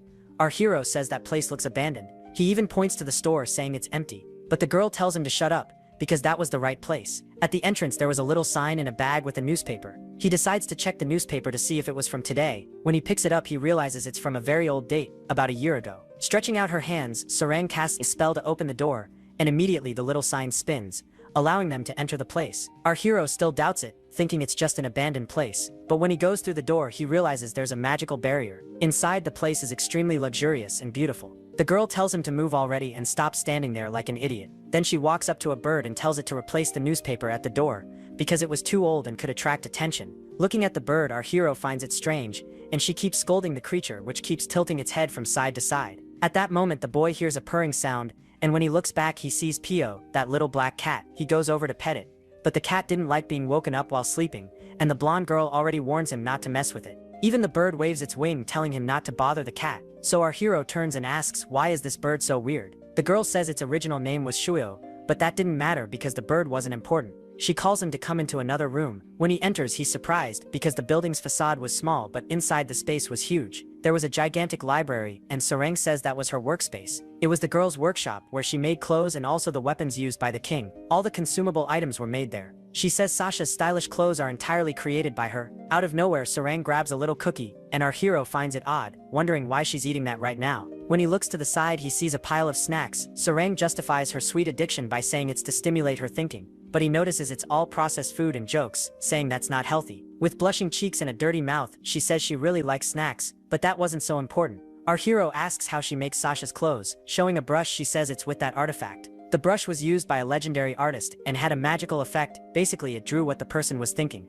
Opening a bag of chips she says she needs to eat to have more creativity. At that moment he realizes she wasn't just addicted to sweets, but also to chips. Personally I prefer chips guys. And you? To show how the brush worked she starts drawing a few things. Our hero gives some clothing suggestions for Sasha and says it would be nice to add some pockets so she could store talismans. The blonde girl finds that amazing and says she'll add those pockets to the outfit. In just a few moments, she had made a maid cosplay for dear Sasha. And of course our shameless hero found that awesome but also weird because he had a taste very similar to Sarang's. All excited she goes and pins that drawing on the wall saying they can make that outfit later. She was totally thrilled and comes running. She even says Lee is really good at giving ideas and asks if he has any more suggestions. A little embarrassed, afraid of saying something dumb, he says it'd be nice to make some white clothes for her to wear. The blonde girl says it's good to create simple clothes that are good for combat, and so she starts drawing. Our hero makes that shameless face because the drawing is turning out very suggestive, if you know what I mean. In just a few moments, there was our dear Sasha in a nurse outfit. Looking at the blonde girl he realizes she's also a little weird just like him. She then happily pins that outfit on the wall.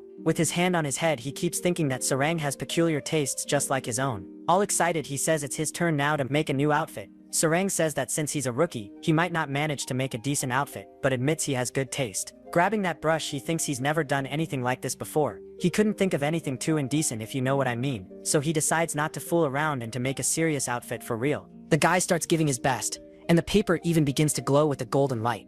In just a few moments, the drawing is done, and the blonde girl gets furious.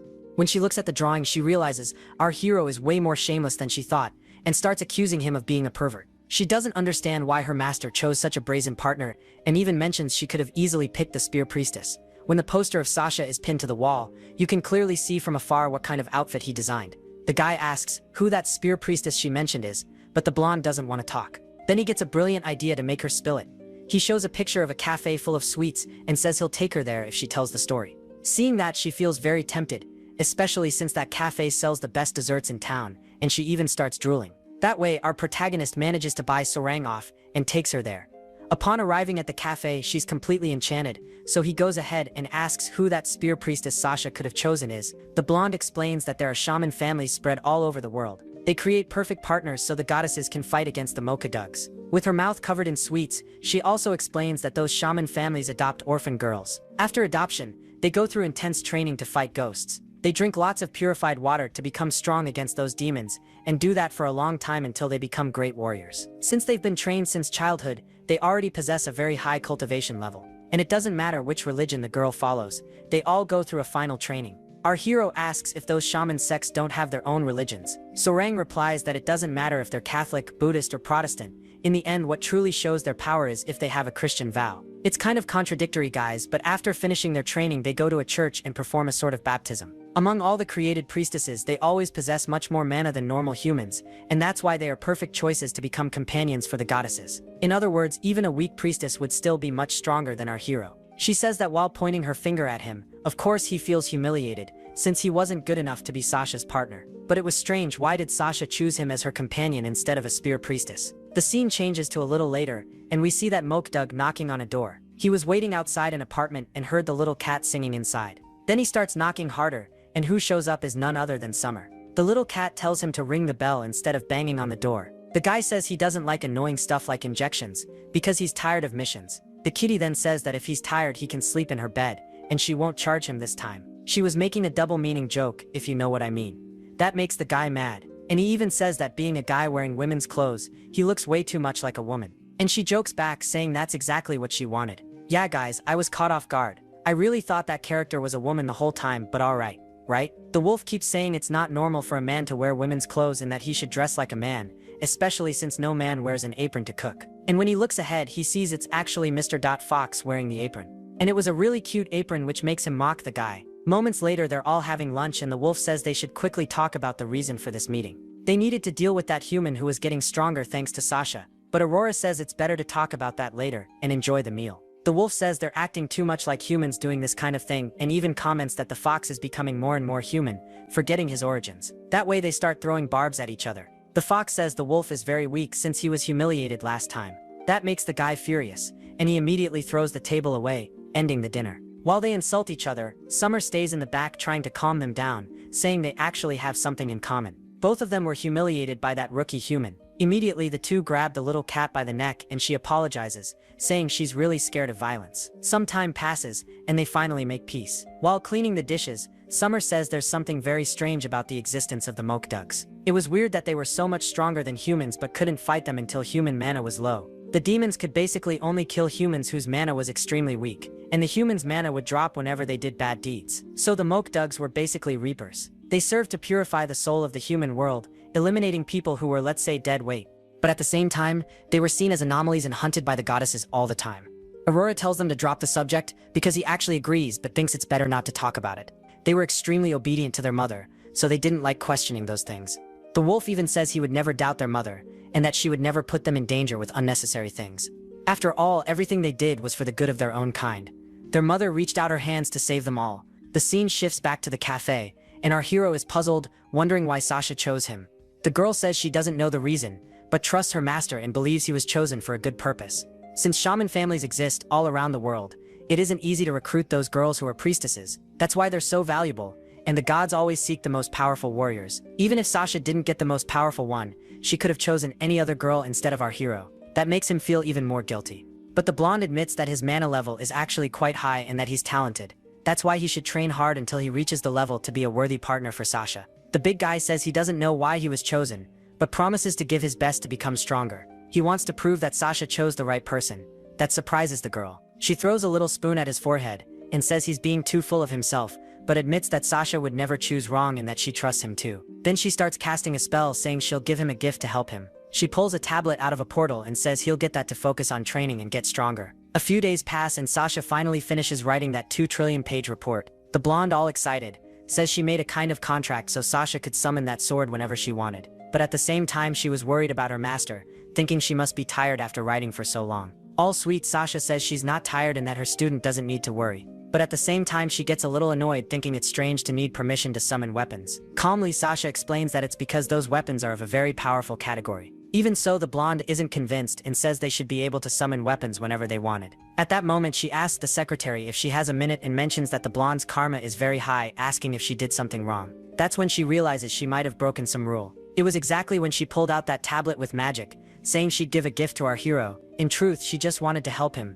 since he was living in a studio with his sister. To help him focus more on training, she was offering the guy an apartment to live in with his little sister. He gets a bit upset, saying he couldn't accept that because it was too much. But the girl gets even angrier, saying he should accept any kind of gift, especially since he had a lot of financial problems and couldn't fully focus on training. And if he accepted to live in an apartment near college, that would already bring him more stability. But he'd have to give something in return so she wouldn't get negative karma. So he puts his hand in his pocket looking for something. The only thing the guy had was a kind of lip balm, and the girl starts yelling, saying she wouldn't accept that kind of thing. Back to the present, she finally understands why she had that negative karma in her body. Sasha explains to the girl that this kind of bad karma doesn't go away easily, and that it's forbidden for gods to do such kind acts for humans, since that would be interference. That Sparring system existed to maintain a sort of balance in the universe. The goddesses watched from afar as humans suffered through wars and disasters, and even if they wanted to save people, they couldn't interfere. She explains to the girl that even with good intentions, she ended up doing something that harmed the balance of the universe. If gods used their powers recklessly to help humans,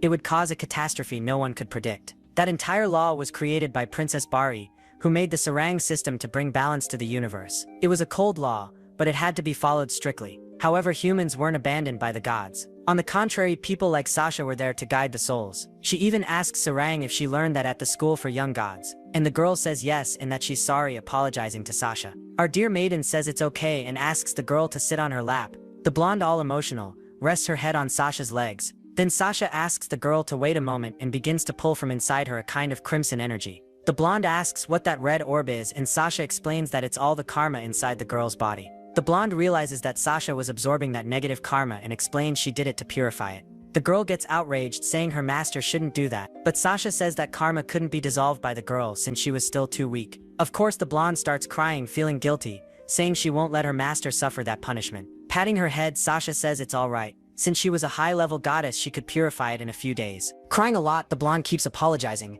saying she didn't know it would bring so many bad consequences. We see how caring Sasha was, hugging her secretary, and saying there was no problem at all. She even asks what kind of compensation the girl asked Lee in exchange for that apartment. Little did Sasha know it was just a lip balm. The scene changes to the hospital. Lee's sister needed special treatment that was very expensive, and she'd stay hospitalized 24 hours a day for it to work on her body. When arriving at the hospital, the receptionist said that the protagonist's sister would have a private room. The boy gets surprised, asking who paid for a private room in such an expensive hospital. When reaching room 120, he gets even more shocked. His sister asks if it was his boss who paid for those benefits, and the guy confirms it was. When he opens the door, he wonders who was inside and realizes it was dear Sasha wearing the outfit Sparring had made. The shameless guy immediately closes the door, and his sister asks what that female voice was. The nervous guy tries to cover it up, asking her to go buy some drinks. All innocent, the sister asks what kind of drink, and he says it doesn't matter, just so she'll leave. Taking the girl to the elevator, he tells her to take as long as possible. Then the shameless guy goes back to the room. All charming, Sasha says she's wearing the outfit he designed.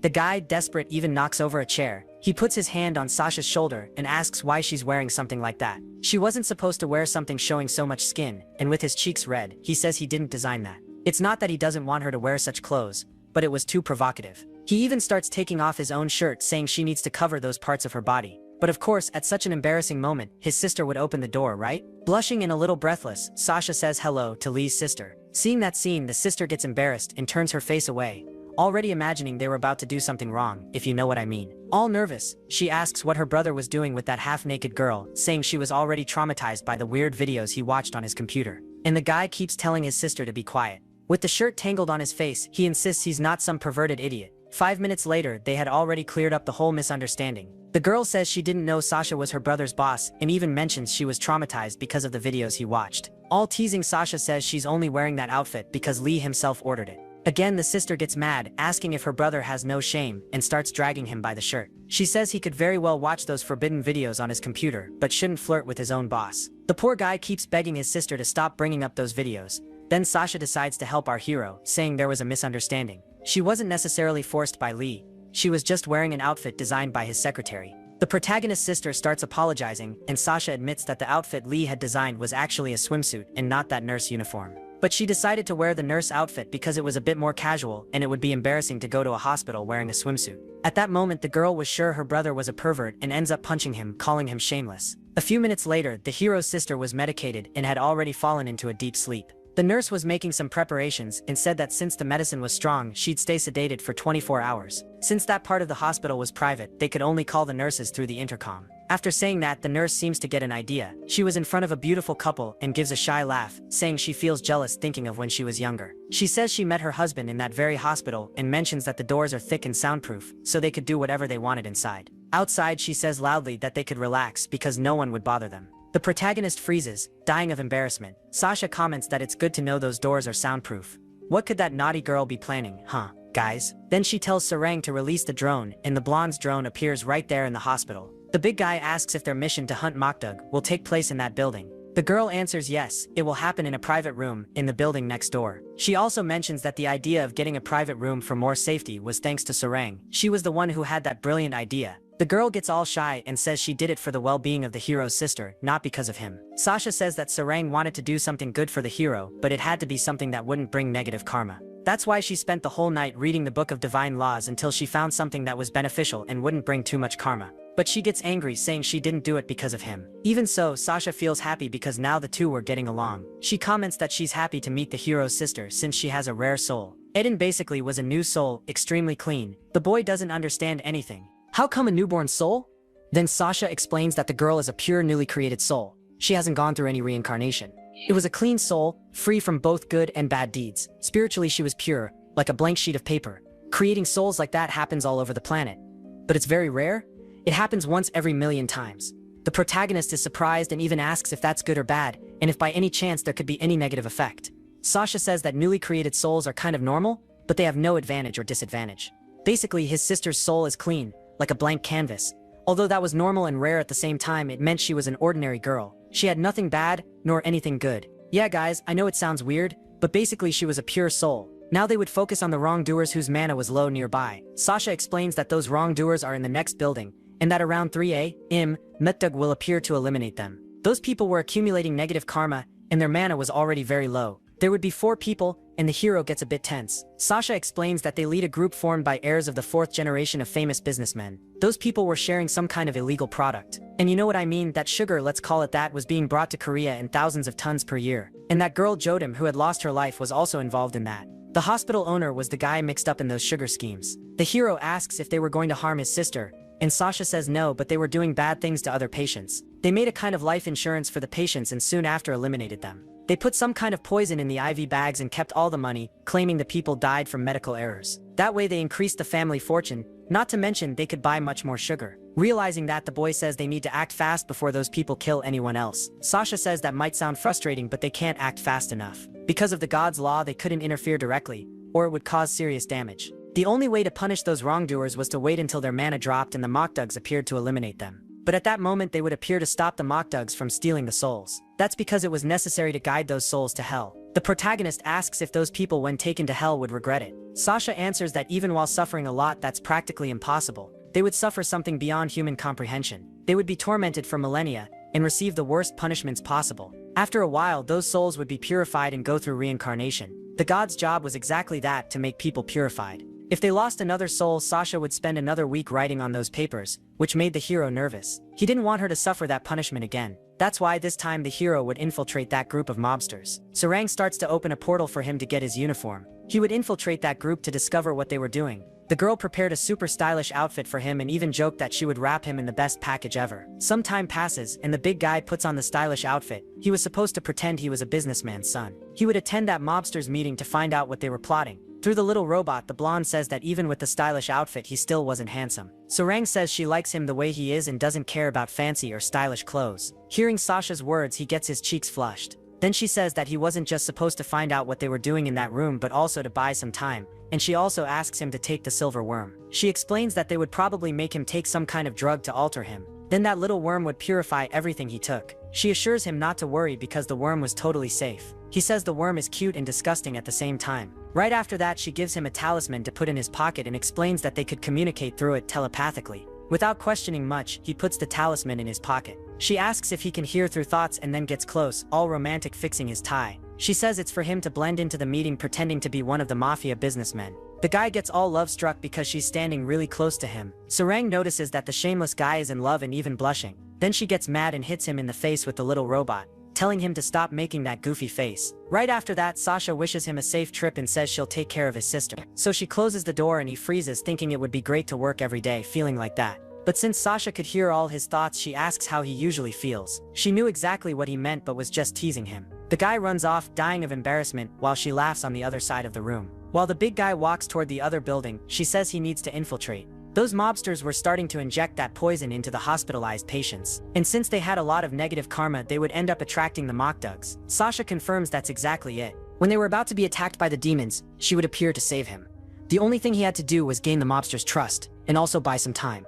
But just infiltrating that meeting would already be enough, and she guarantees that when the mockdugs appear, she'll be there to help. The guy gets tense as he approaches the mobster's door. He stops in front of the place, and the girl says, through telepathy, that he needs to do the right combination to open it. First, he had to hold the doorknob and shake it 3 times, and when they knocked on the door, he should say the secret word. The big guy ends up saying the secret phrase she had taught him, and then one of the guys opens the door saying he's a VIP guest. They said that because he knew the secret password. When he enters, he sees 3 more guys and a person in a coma. The one who opened the door tells the others that this mobster must be someone important since he knew the special password. The group starts saying that this VIP must be someone really rich.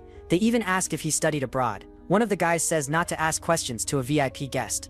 After he sits down, they start offering him a drink, clearly spiked. One of them even offers to call some women if he wants. He picks up the glass and realizes they put sugar in it. Then he asks Sasha telepathically if he should drink it. She says yes, because the slime on his shoulder would purify everything. The guy needed to drink to earn their trust. They keep watching to see if he'll really drink it. The big guy drinks it all and soon feels the side effects of the drink.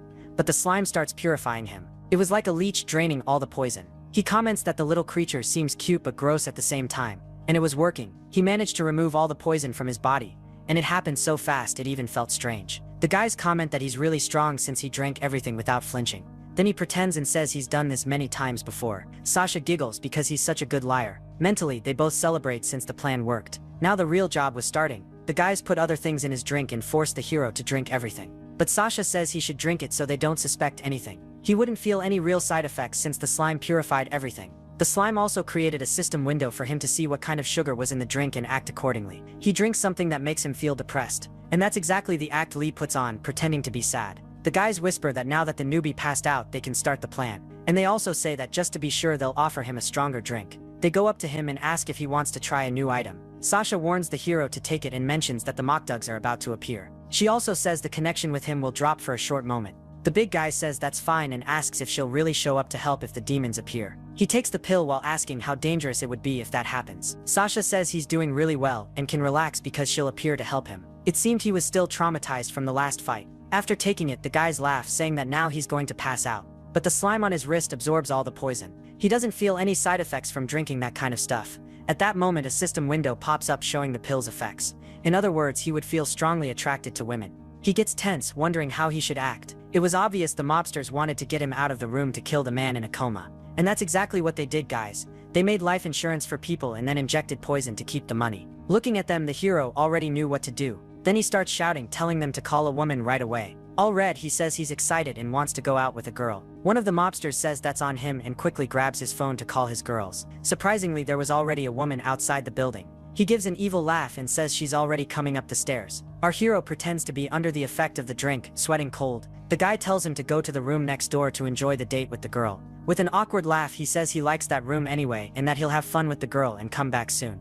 But of course he was pretending, because he couldn't leave those guys alone. If he did, the hospitalized patient would die. At that moment, the door opens and the one who walks in is a gorgeous girl full of attitude. Our hero immediately grabs the girl by the waist and says she's really beautiful and totally his type. The girl is playful too and says she can't wait to be alone with him.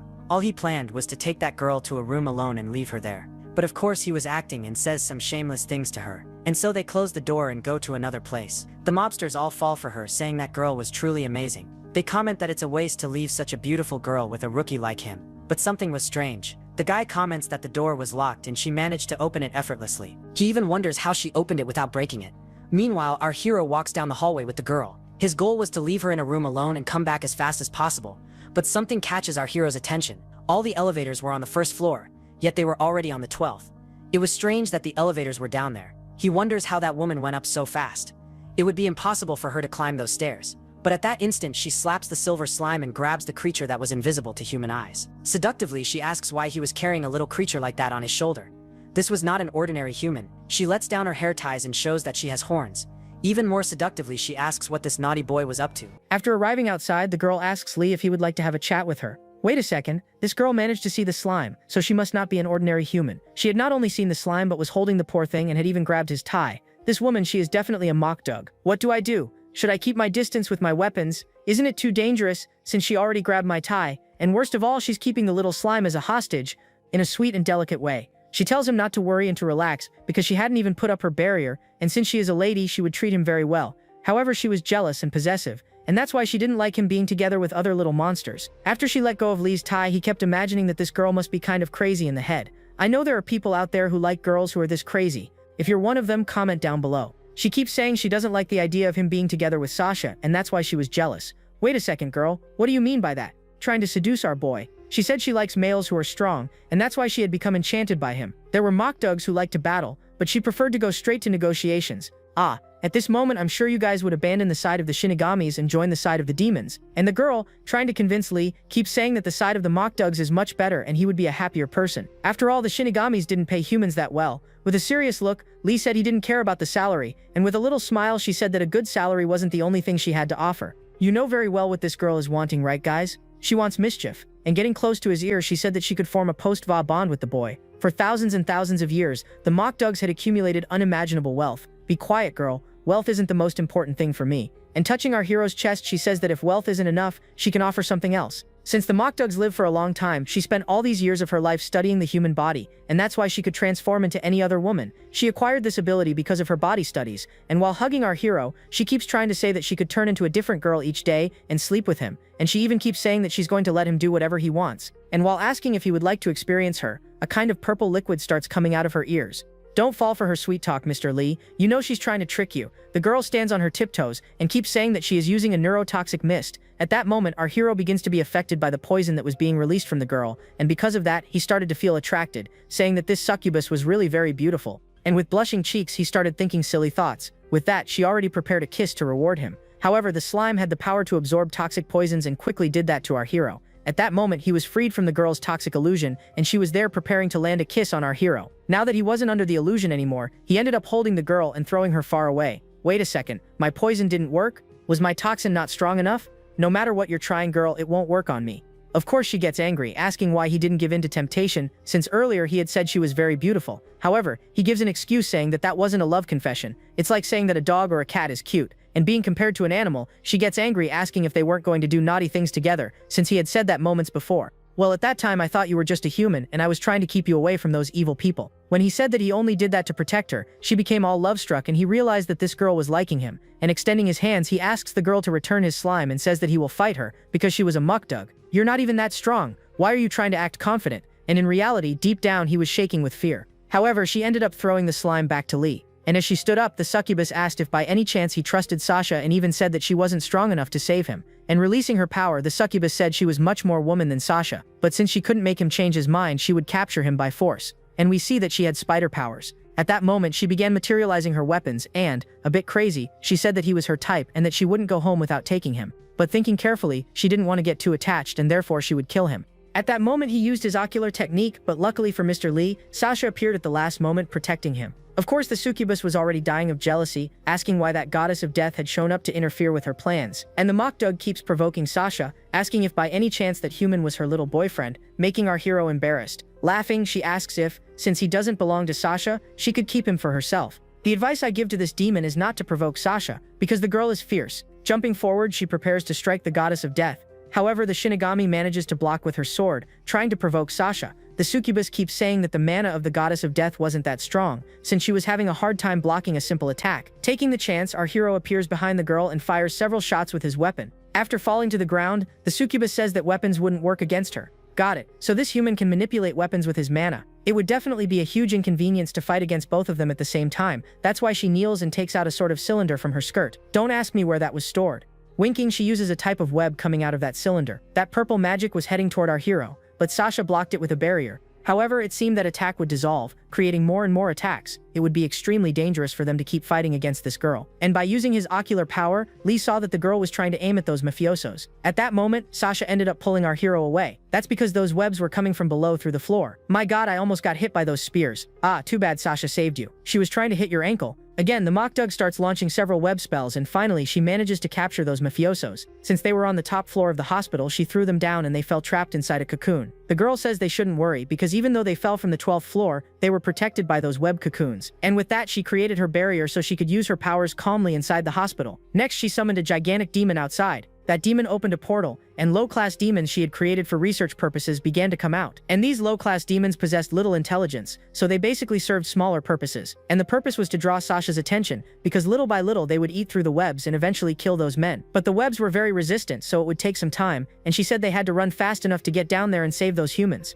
It was becoming obvious to our hero along with Sasha that this Mockdug wanted to separate the two of them. And she was also doing this because she noticed there was a sacred magical barrier at the end of the hospital corridor. She didn't know why Sasha had placed that sacred barrier, and that's why she wanted to go there to see what it was. He only knew that at the end of the corridor there was another building where his sister was hospitalized. She was receiving medical treatments, and the strangest thing of all was why she hadn't been repelled by the Mockdug's barrier. Of course the demon knew that, and that's why she was curious to know who was the person being protected and wanted to see who our hero would prefer to protect. The goddess of death asks the Succubus if she could give them a moment there to decide, and the girl says she'll give them 3 minutes to choose. With a serious look, Sasha keeps thinking that she can't panic, and she must explain this to Lee carefully. So she tells our hero that the one inside that barrier is precisely his little sister. Normally, normal people were expelled from Mockdug barriers, but it didn't work with his sister. That's why Sasha says this is unprecedented. She had never witnessed this before. However, our hero should stay calm, because even though she was inside the Mockdug barrier, she had placed another sacred protection. In other words, his sister was trapped in a kind of mana barrier that the Mockdug could not break, and since she was a goddess of death, her main mission was to keep people safe. Therefore, she guarantees that she herself will go there to keep the people safe, and our hero would need to stay here. While watching our protagonist talking with the Shinigami, the girl in the back keeps saying that he is very cute. Besides being strong, he was someone who showed mercy toward the rats, who were Mockdug, and she also knew that he had lied when he said she was pretty while comparing her to an animal. He had really liked her, because she was a Mockdug and demons can see the truth and lies of humans. With blushing cheeks, she says it's the first time she hears something somewhat romantic in her life, and when he said that she was pretty, the girl kind of got carried away, guys. She stays there looking at our protagonist, holding that weapon and saying that he is very handsome and also tall, the type of man she likes. Besides, the mana that was emanating from his body was very warm. That was proof that he was a gentle man. And smiling, she says he is the type of husband she always wanted. Besides, for a man he had a very sharp tongue and was a bit bold, the perfect type she liked.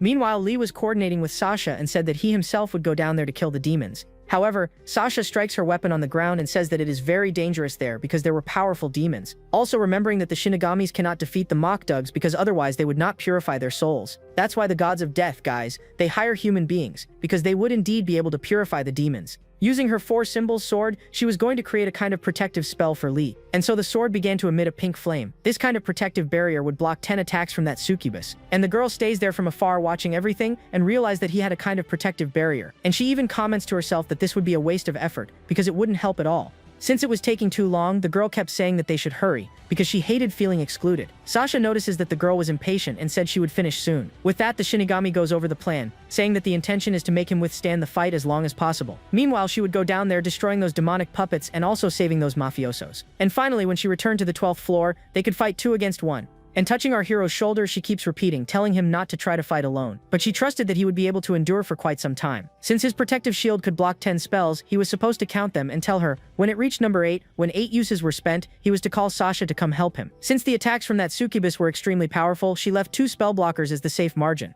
And before going down there, she kept saying that his life was very precious, and he shouldn't put himself at risk. The big guy was happy to hear those words from Sasha, and so our beautiful tall girl ran down there and kicked the door open to take a shortcut. Sparring appears with her little robot and asks if everything is okay, leaving Lee alone, and the girl says that she had given him a kind of protective barrier. She couldn't let the Mockdugs take the souls of those 4 mafiosos, and much less take the soul of our hero and his sister. And what worried the Shinigami the most was that the sister of our protagonist might be discovered by the Mockdugs. She activates a magic in her hand and calls Sparring, saying that from now on she should use the talismans, and ends up jumping down. She asks Sparring for the weapon hacks so she could help in the fight. And while throwing those talismans down, Sparring stays on the radio asking if her master was being serious. While the talisman cards hit the monsters, Sparring stays there trying to convince her master not to use those hacks. However, Sasha wanted to save as much power as possible and keep our hero safe. Their superior did not like the use of weapon hacks, and Sasha keeps saying that she would take full responsibility. And to convince her assistant even more, she keeps saying that she would grant any wish the girl wanted. And with that, the blonde gets all emotional and says she will launch the weapon hack right away. Thus, 2 portals appear in the sky and hit the Mockdug barrier directly.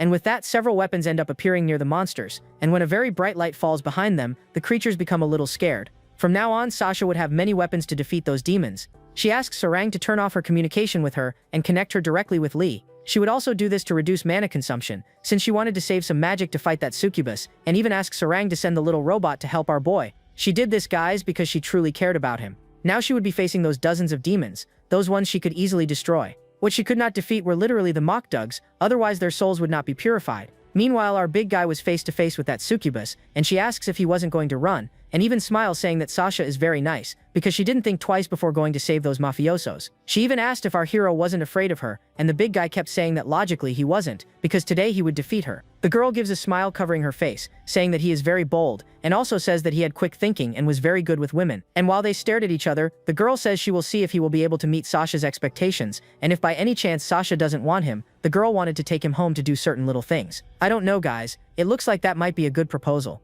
As she walked toward our hero, she said that his weapons would not work, and the lad already began firing several shots, and she blocked with her sword.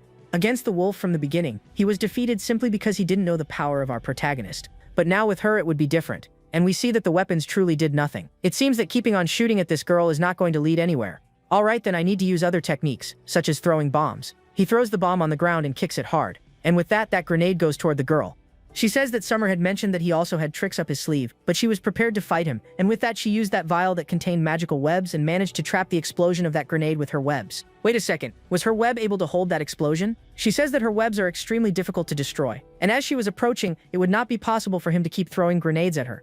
Realizing that the distance was indeed short, he prepared to fire another point-blank shot. This weapon had a different type of ammunition, so he imagined it would deal a little more damage to those webs of hers. However, the girl, calling him darling, said that these weapons were useless, but even so he ended up firing. At the same moment she released her webs, completely nullifying those shots. Naturally, he was surprised, because that shot was one of his most powerful weapons. And all excited, the girl said that those webs were made of elastic fibers and could be stretched. Rifle, grenade, shotgun, none of that would work. And preparing an attack, she said that now it was her turn. Since the webs were not her only weapons, she could also use poison, and because of that she ended up imbuing her sword with a purple liquid. That was the neurotoxin, and she said that it would be extremely hard for him to resist. The girl's sword ended up exploding, and our hero at that moment, he was screwed.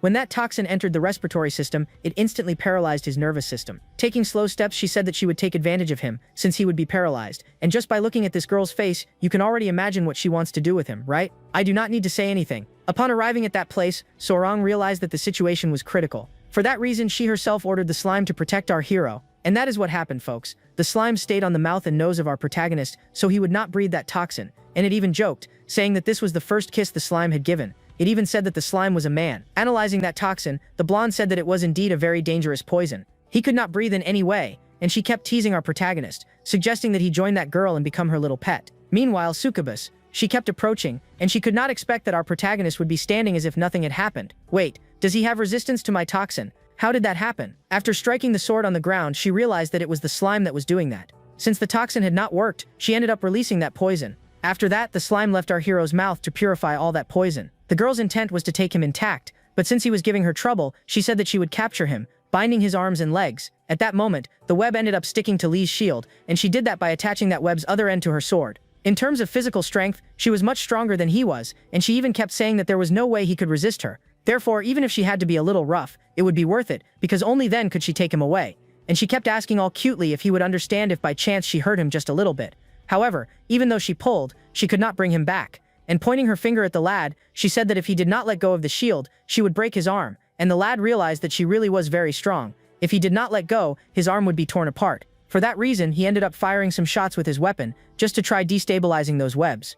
Giving a little laugh, the girl said that that would not work, and even called him stubborn. And those webs were indeed very resistant, folks, and did not take any damage. For that reason, she prepared another attack, with the intention of making him release the shield. Sarang kept yelling at the idiot Lee to cancel the shield manifestation. He did not really want to abandon the shield because it consumed a lot of mana to manifest, but he had no other choice and threw it away. And so she grabbed his shield and smashed it against the wall, and she even kept joking, saying that now he had no protection. Using a sweet and cute voice, she tried to convince him to become her ally, otherwise she would have to do it by force. But of course he would not abandon Sasha to stay with that Mockdug, and he immediately materialized a revolver. Sarang told him not to forget to keep counting the barrier levels that were being broken. And meanwhile, Sasha was over there destroying the demons. She was extremely powerful and managed to defeat several at once. Looking toward the 12th floor, she became worried, because he still had not said any number, as if no barrier had been broken yet. But at that moment he started counting. She turned, looking exactly at the place where he was, and he was already counting at number 3. The fourth barrier was about to be broken, and when it reached our hero, it ended up breaking, but it protected him.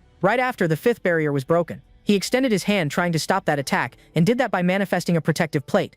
It worked, but only more or less, because the plate was completely destroyed, and he had to throw himself to the ground so he wouldn't be hit. At that moment, he realized the hole was much deeper and he wouldn't be able to defeat her alone. The fifth barrier had already been destroyed, and he would only have 5 more chances to stay alive with these attacks. Thinking carefully, I need to come up with a strategy soon, otherwise I will be defeated. Anyway, if I manage to make 1 bullet hit her, I can win this fight. But it wasn't working, and the girl kept winking, saying he was stubborn and rude. The girl said the webs could easily smash his bones, and the boy started sweating cold. Realizing the fight was very unfair, the blonde girl kept saying Lee should call Sasha right away, and even started crying, saying he should count to 8 quickly so she could go up there to help him. However, he wanted to ask her a favor and told the girl to pay attention. Even if the Judgment Sword's 4-symbol barrier activated 10 times, Sorang was not supposed to tell Sasha. Of course, the girl got angry, saying this was madness because he would be putting his own life at risk, especially since he was suffering a lot at the hands of this succubus. But our hero kept saying he wasn't in danger because her intention was to capture him to make him her pet. If the girl's goal was to capture him, it didn't make sense for her to kill him. Anyway, he kept firing several shots at the girl's barrier, only to see how tough it was.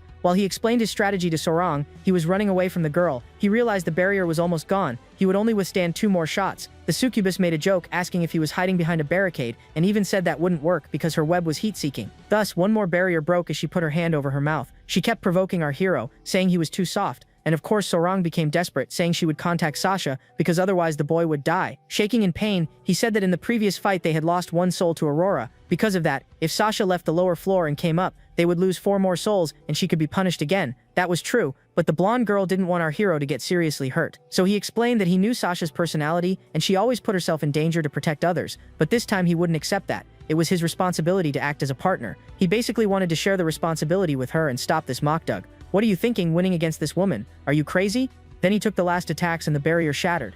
He said Sasha was also fighting and taking risks. Because of that, he couldn't keep being protected by her all the time. He was motivated to fight alone and also act together with her. All the barriers had been broken and the girl went over there, on that sword, saying the light had disappeared. Looks like now I'm going to capture my sweetie. The spiderweb was coming toward our protagonist, and he opened his arms to receive that attack with everything. And that is exactly what happens. He is trapped by the webs. The impact is brutal, throwing him far away. The crash against the wall is so strong that he starts screaming in pain and even begins spitting blood. The girl says she managed to capture her sweetie, and using her analysis, Sorang says he had broken 2 ribs. Hey Sorang, don't tell Sasha my plan is working. The boy in despair starts shooting several times with his shotgun, and the blonde girl already thought he was going crazy because he hit his head so hard. However, she ended up realizing that his strategy could actually work, and even the slime that was with him understood what his strategy was. However, Sorang said it was very reckless for him to put his life on the line for a single strategy. At that moment, Sasha asked the girl if Lee was okay. In reality, he wasn't okay at all, because he could die within a few moments. However, she wanted to trust her partner, and even called him an idiot because he was very irresponsible. All motivated, she said she would trust him, and told Sasha that our boy was safe. From the information, the mockdug assumed he could only fire 5 mana-charged bullets, and with that he fired his last shot. Since nothing had happened, she said his chances of coming out of there as the winner were over, and it was a pity that the Shinigami wouldn't go there to protect him. And of course he wouldn't want to keep being saved by Sasha every time, and all anxious, Sorang kept hoping that this strategy would work. He keeps his weapon pointed at the barrier, and what she did not expect was that he could fire the 6th shot. The girl was completely mistaken, thinking he had no more bullets in his weapon, and because of that she ends up opening a gap in that barrier, making jokes about his strength, and giving a smile. He said that he had an extra bullet. His shotgun called Dragon Gauge had extra rounds, and now the mockdug was completely unprotected, and so our hero ends up firing a point-blank shot, guys, and in that instant the demon realized she was screwed. She remembers Summer saying that mockdug hunter possessed modern weapons, and even explained exactly how he fought so she would not be caught off guard. Even if she tried to block with her new webs, those flames ended up burning them, and with that she was hit in the head. After falling from that fatal blow she took, she began to release some kind of magic from inside her body, and was immediately coated with her own webs. She was at risk of death and would need to run to the laboratory of her second sister, and so a magic circle appeared on the floor. The web that was holding our hero was undone, and so he falls hard to the ground. Poor guy. Sorang gets desperate, saying she will use a resource to heal his ribs, and meanwhile Sasha was there fighting those demons, but immediately they began to melt and disappeared. Sorang ends up informing Sasha that mockdug was defeated. And a little surprised and relieved, she becomes happy, saying that Lee always ended up surprising her. I confess to you that I felt a little sorry for the Succubus, guys. She wasn't even that villainous. And I will tell you that at the end of this story we will still discover that the mockdug are not that evil, because they only kill people who in quotes deserve to die. Thus, Sorang ends up telling Sasha that she will bring back that weapon hack. Making a little joke, Sorang keeps saying that Lee was promoted to Sub Reaper. While she was there recovering her energy, she would search the entire building to see if no ghost was there. The guy had forgotten that he had broken ribs, and when trying to get up he started screaming in pain, but to heal our guy, she would not be able to do that with the little robots. She would need to appear there through the portal. Putting her hand out, she says she will heal his broken ribs, and so she appears there through the portal to help him. However, the girl cannot climb up, guys. Even if she tried, she could not. All annoyed, she keeps saying that that idiot should not stay there staring at her. He asked why she was not managing it, and she said it was because that barrier was too high. She had placed the barrier on the ceiling and climbed the ladder, but the ladder was not tall enough. Wait a second, girl. Wouldn't it be easier for you to place the portal on the ceiling like this? You would just jump and fall down here. But she gets mad, saying she was wearing a skirt, and if she happened to fall on top of him, the situation would not be pleasant at all. Ah, girl, I don't know for whom it wouldn't be pleasant, right? For you maybe not, but for Lee it would be very pleasant. She stands on tiptoe trying to reach, but she cannot. And all sulky, she keeps saying she will place her portal somewhere else. And with that, she ends up leaving there. Next, she appears beside him, and all embarrassed, she would have to crawl out and even tell him not to look at her. But the guy stays there with a silly face staring at the girl. That's it, idiot. I am your superior. Stop making fun of me. Since the girl was in a rank above him, he was not supposed to mess with her like that. But our guy was not doing anything. Okay. You are my superior. I got it. First, she would connect the healing drone to him, and that is exactly what happened. This drone accelerated the metabolism to increase people's natural healing power and would also check if he had any other serious internal injury. Snapping her fingers, she orders all her drones to go outside. And so several drones appear through portals, and she orders all of them to investigate every corner of that barrier to know if there was any other threat in the building. She also wanted to obtain as much data as possible, and our hero finds that very curious. It is even strange to see divinities using technologies, right guys? The Shinigami's assistants also carried out research, and she keeps explaining that to our hero. What was strange was that when a Mokdug was defeated, his barrier disappeared. That is why it was almost impossible to research the barriers. That is why Sasha was taking the opportunity to do her analyses. That's because the Mokdug probably had not died. She managed to escape still alive. Because of that, this case was extremely rare, since she escaped leaving the barrier completely open. An occasion like this appeared once every 1,000 years. Touching on that subject, how did my sister manage to enter the Mokdug's barrier? Sasha had explained that normal people were repelled out of the barrier. Sorong says that the Mokdug could also feel the presence of normal people, but in the case of his sister it was completely different, because she ignored the barrier. What? How so? Since she had not gone through any reincarnation, her karma was neither good nor evil. Remembering you that she is a pure soul, that is, she is a soul that had just been born, which is why she was an extremely rare girl. As a fact like this had never happened before, Sorong says that she is going to do some more studies to be able to be sure of what is happening. It was the first time that they had found a newborn soul, and this was very rare. Even the Mokdugs kept looking for souls like that. There were 4 conditions for a person like Lee's sister to be born, and because she fulfilled these 4 conditions, she became an extremely rare case.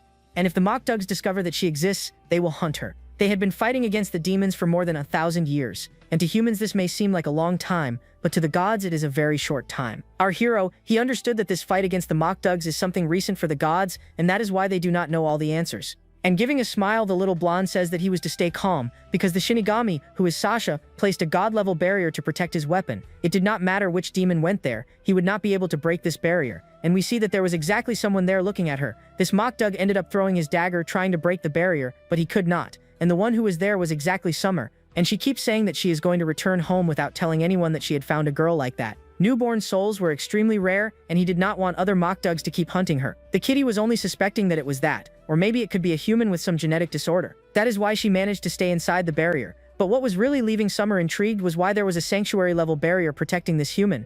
She could be either a member of a very important family, or someone who had advanced genetics, or maybe a newly fallen soul. Holding her dagger, she even thinks of trying again, but in the end decides to return later to try to discover, since she had become very curious. Moments later, Sasha, she ends up going up there and becomes angry with Lee. She was glad that he had not had any serious injuries, only that he ended up disobeying her orders. Touching his chest, she begins to analyze to see if his metabolism had accelerated and recovered all the broken bones. With that, she intensifies her power, since the gods possess a divine miracle system, only that using this magic was considered a taboo. And the big guy there, he becomes worried because of this. He should always be careful and avoid at maximum critical damage. It was possible to see that she was really very worried, and asks why he did not say when the barriers had been broken. She valued his life very much, and asks if by any chance he did not give this proper value. Our big guy, he only stays quiet receiving the girl's scolding.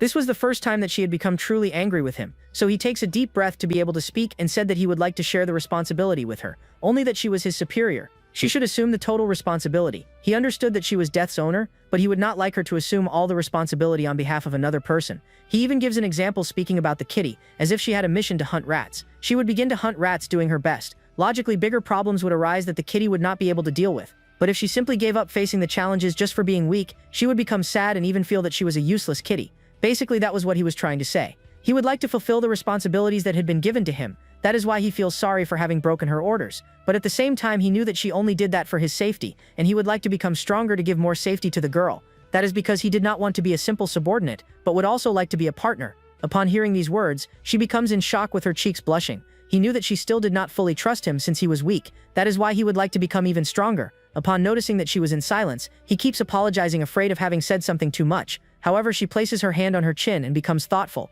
thinking, well, she had never underestimated him. Quite the opposite. She always became surprised because he demonstrated to be good strategically and never saw him as being weak, but rather that he was in constant learning. It is logical that he was not used to combat against powerful monsters. That is why she always thought that she should be there nearby to protect him. That is why she had created tactics with a super tendency of protecting him, since she was afraid of losing him. Giving an embarrassed little laugh, he says that compared to the Mockdugs, he really is much weaker, only that he compensated that with strategy. With that, he ended up explaining to Sasha how he did to defeat the Succubus, and she said that she always believed in him. She always trusted that he was capable of defeating the enemies, and with a smile she says that from now on she will trust him even more, because he was her partner. When Lee hears these words, he becomes in love, creating a romantic atmosphere. And to break the atmosphere, Sorang appears saying that she had already analyzed the Mockdug's barrier. Many valuable data were obtained and she asks Sasha to take a look. Thus, that drone ends up generating a hologram and they begin to analyze the entire structure of the barrier. The little girl still reminds Sasha that she had promised she would play with her all day when they finished the next mission. And touching her fingers, she gets all shy and asks if by any chance at some moment this week Sasha could play with her by playing video games.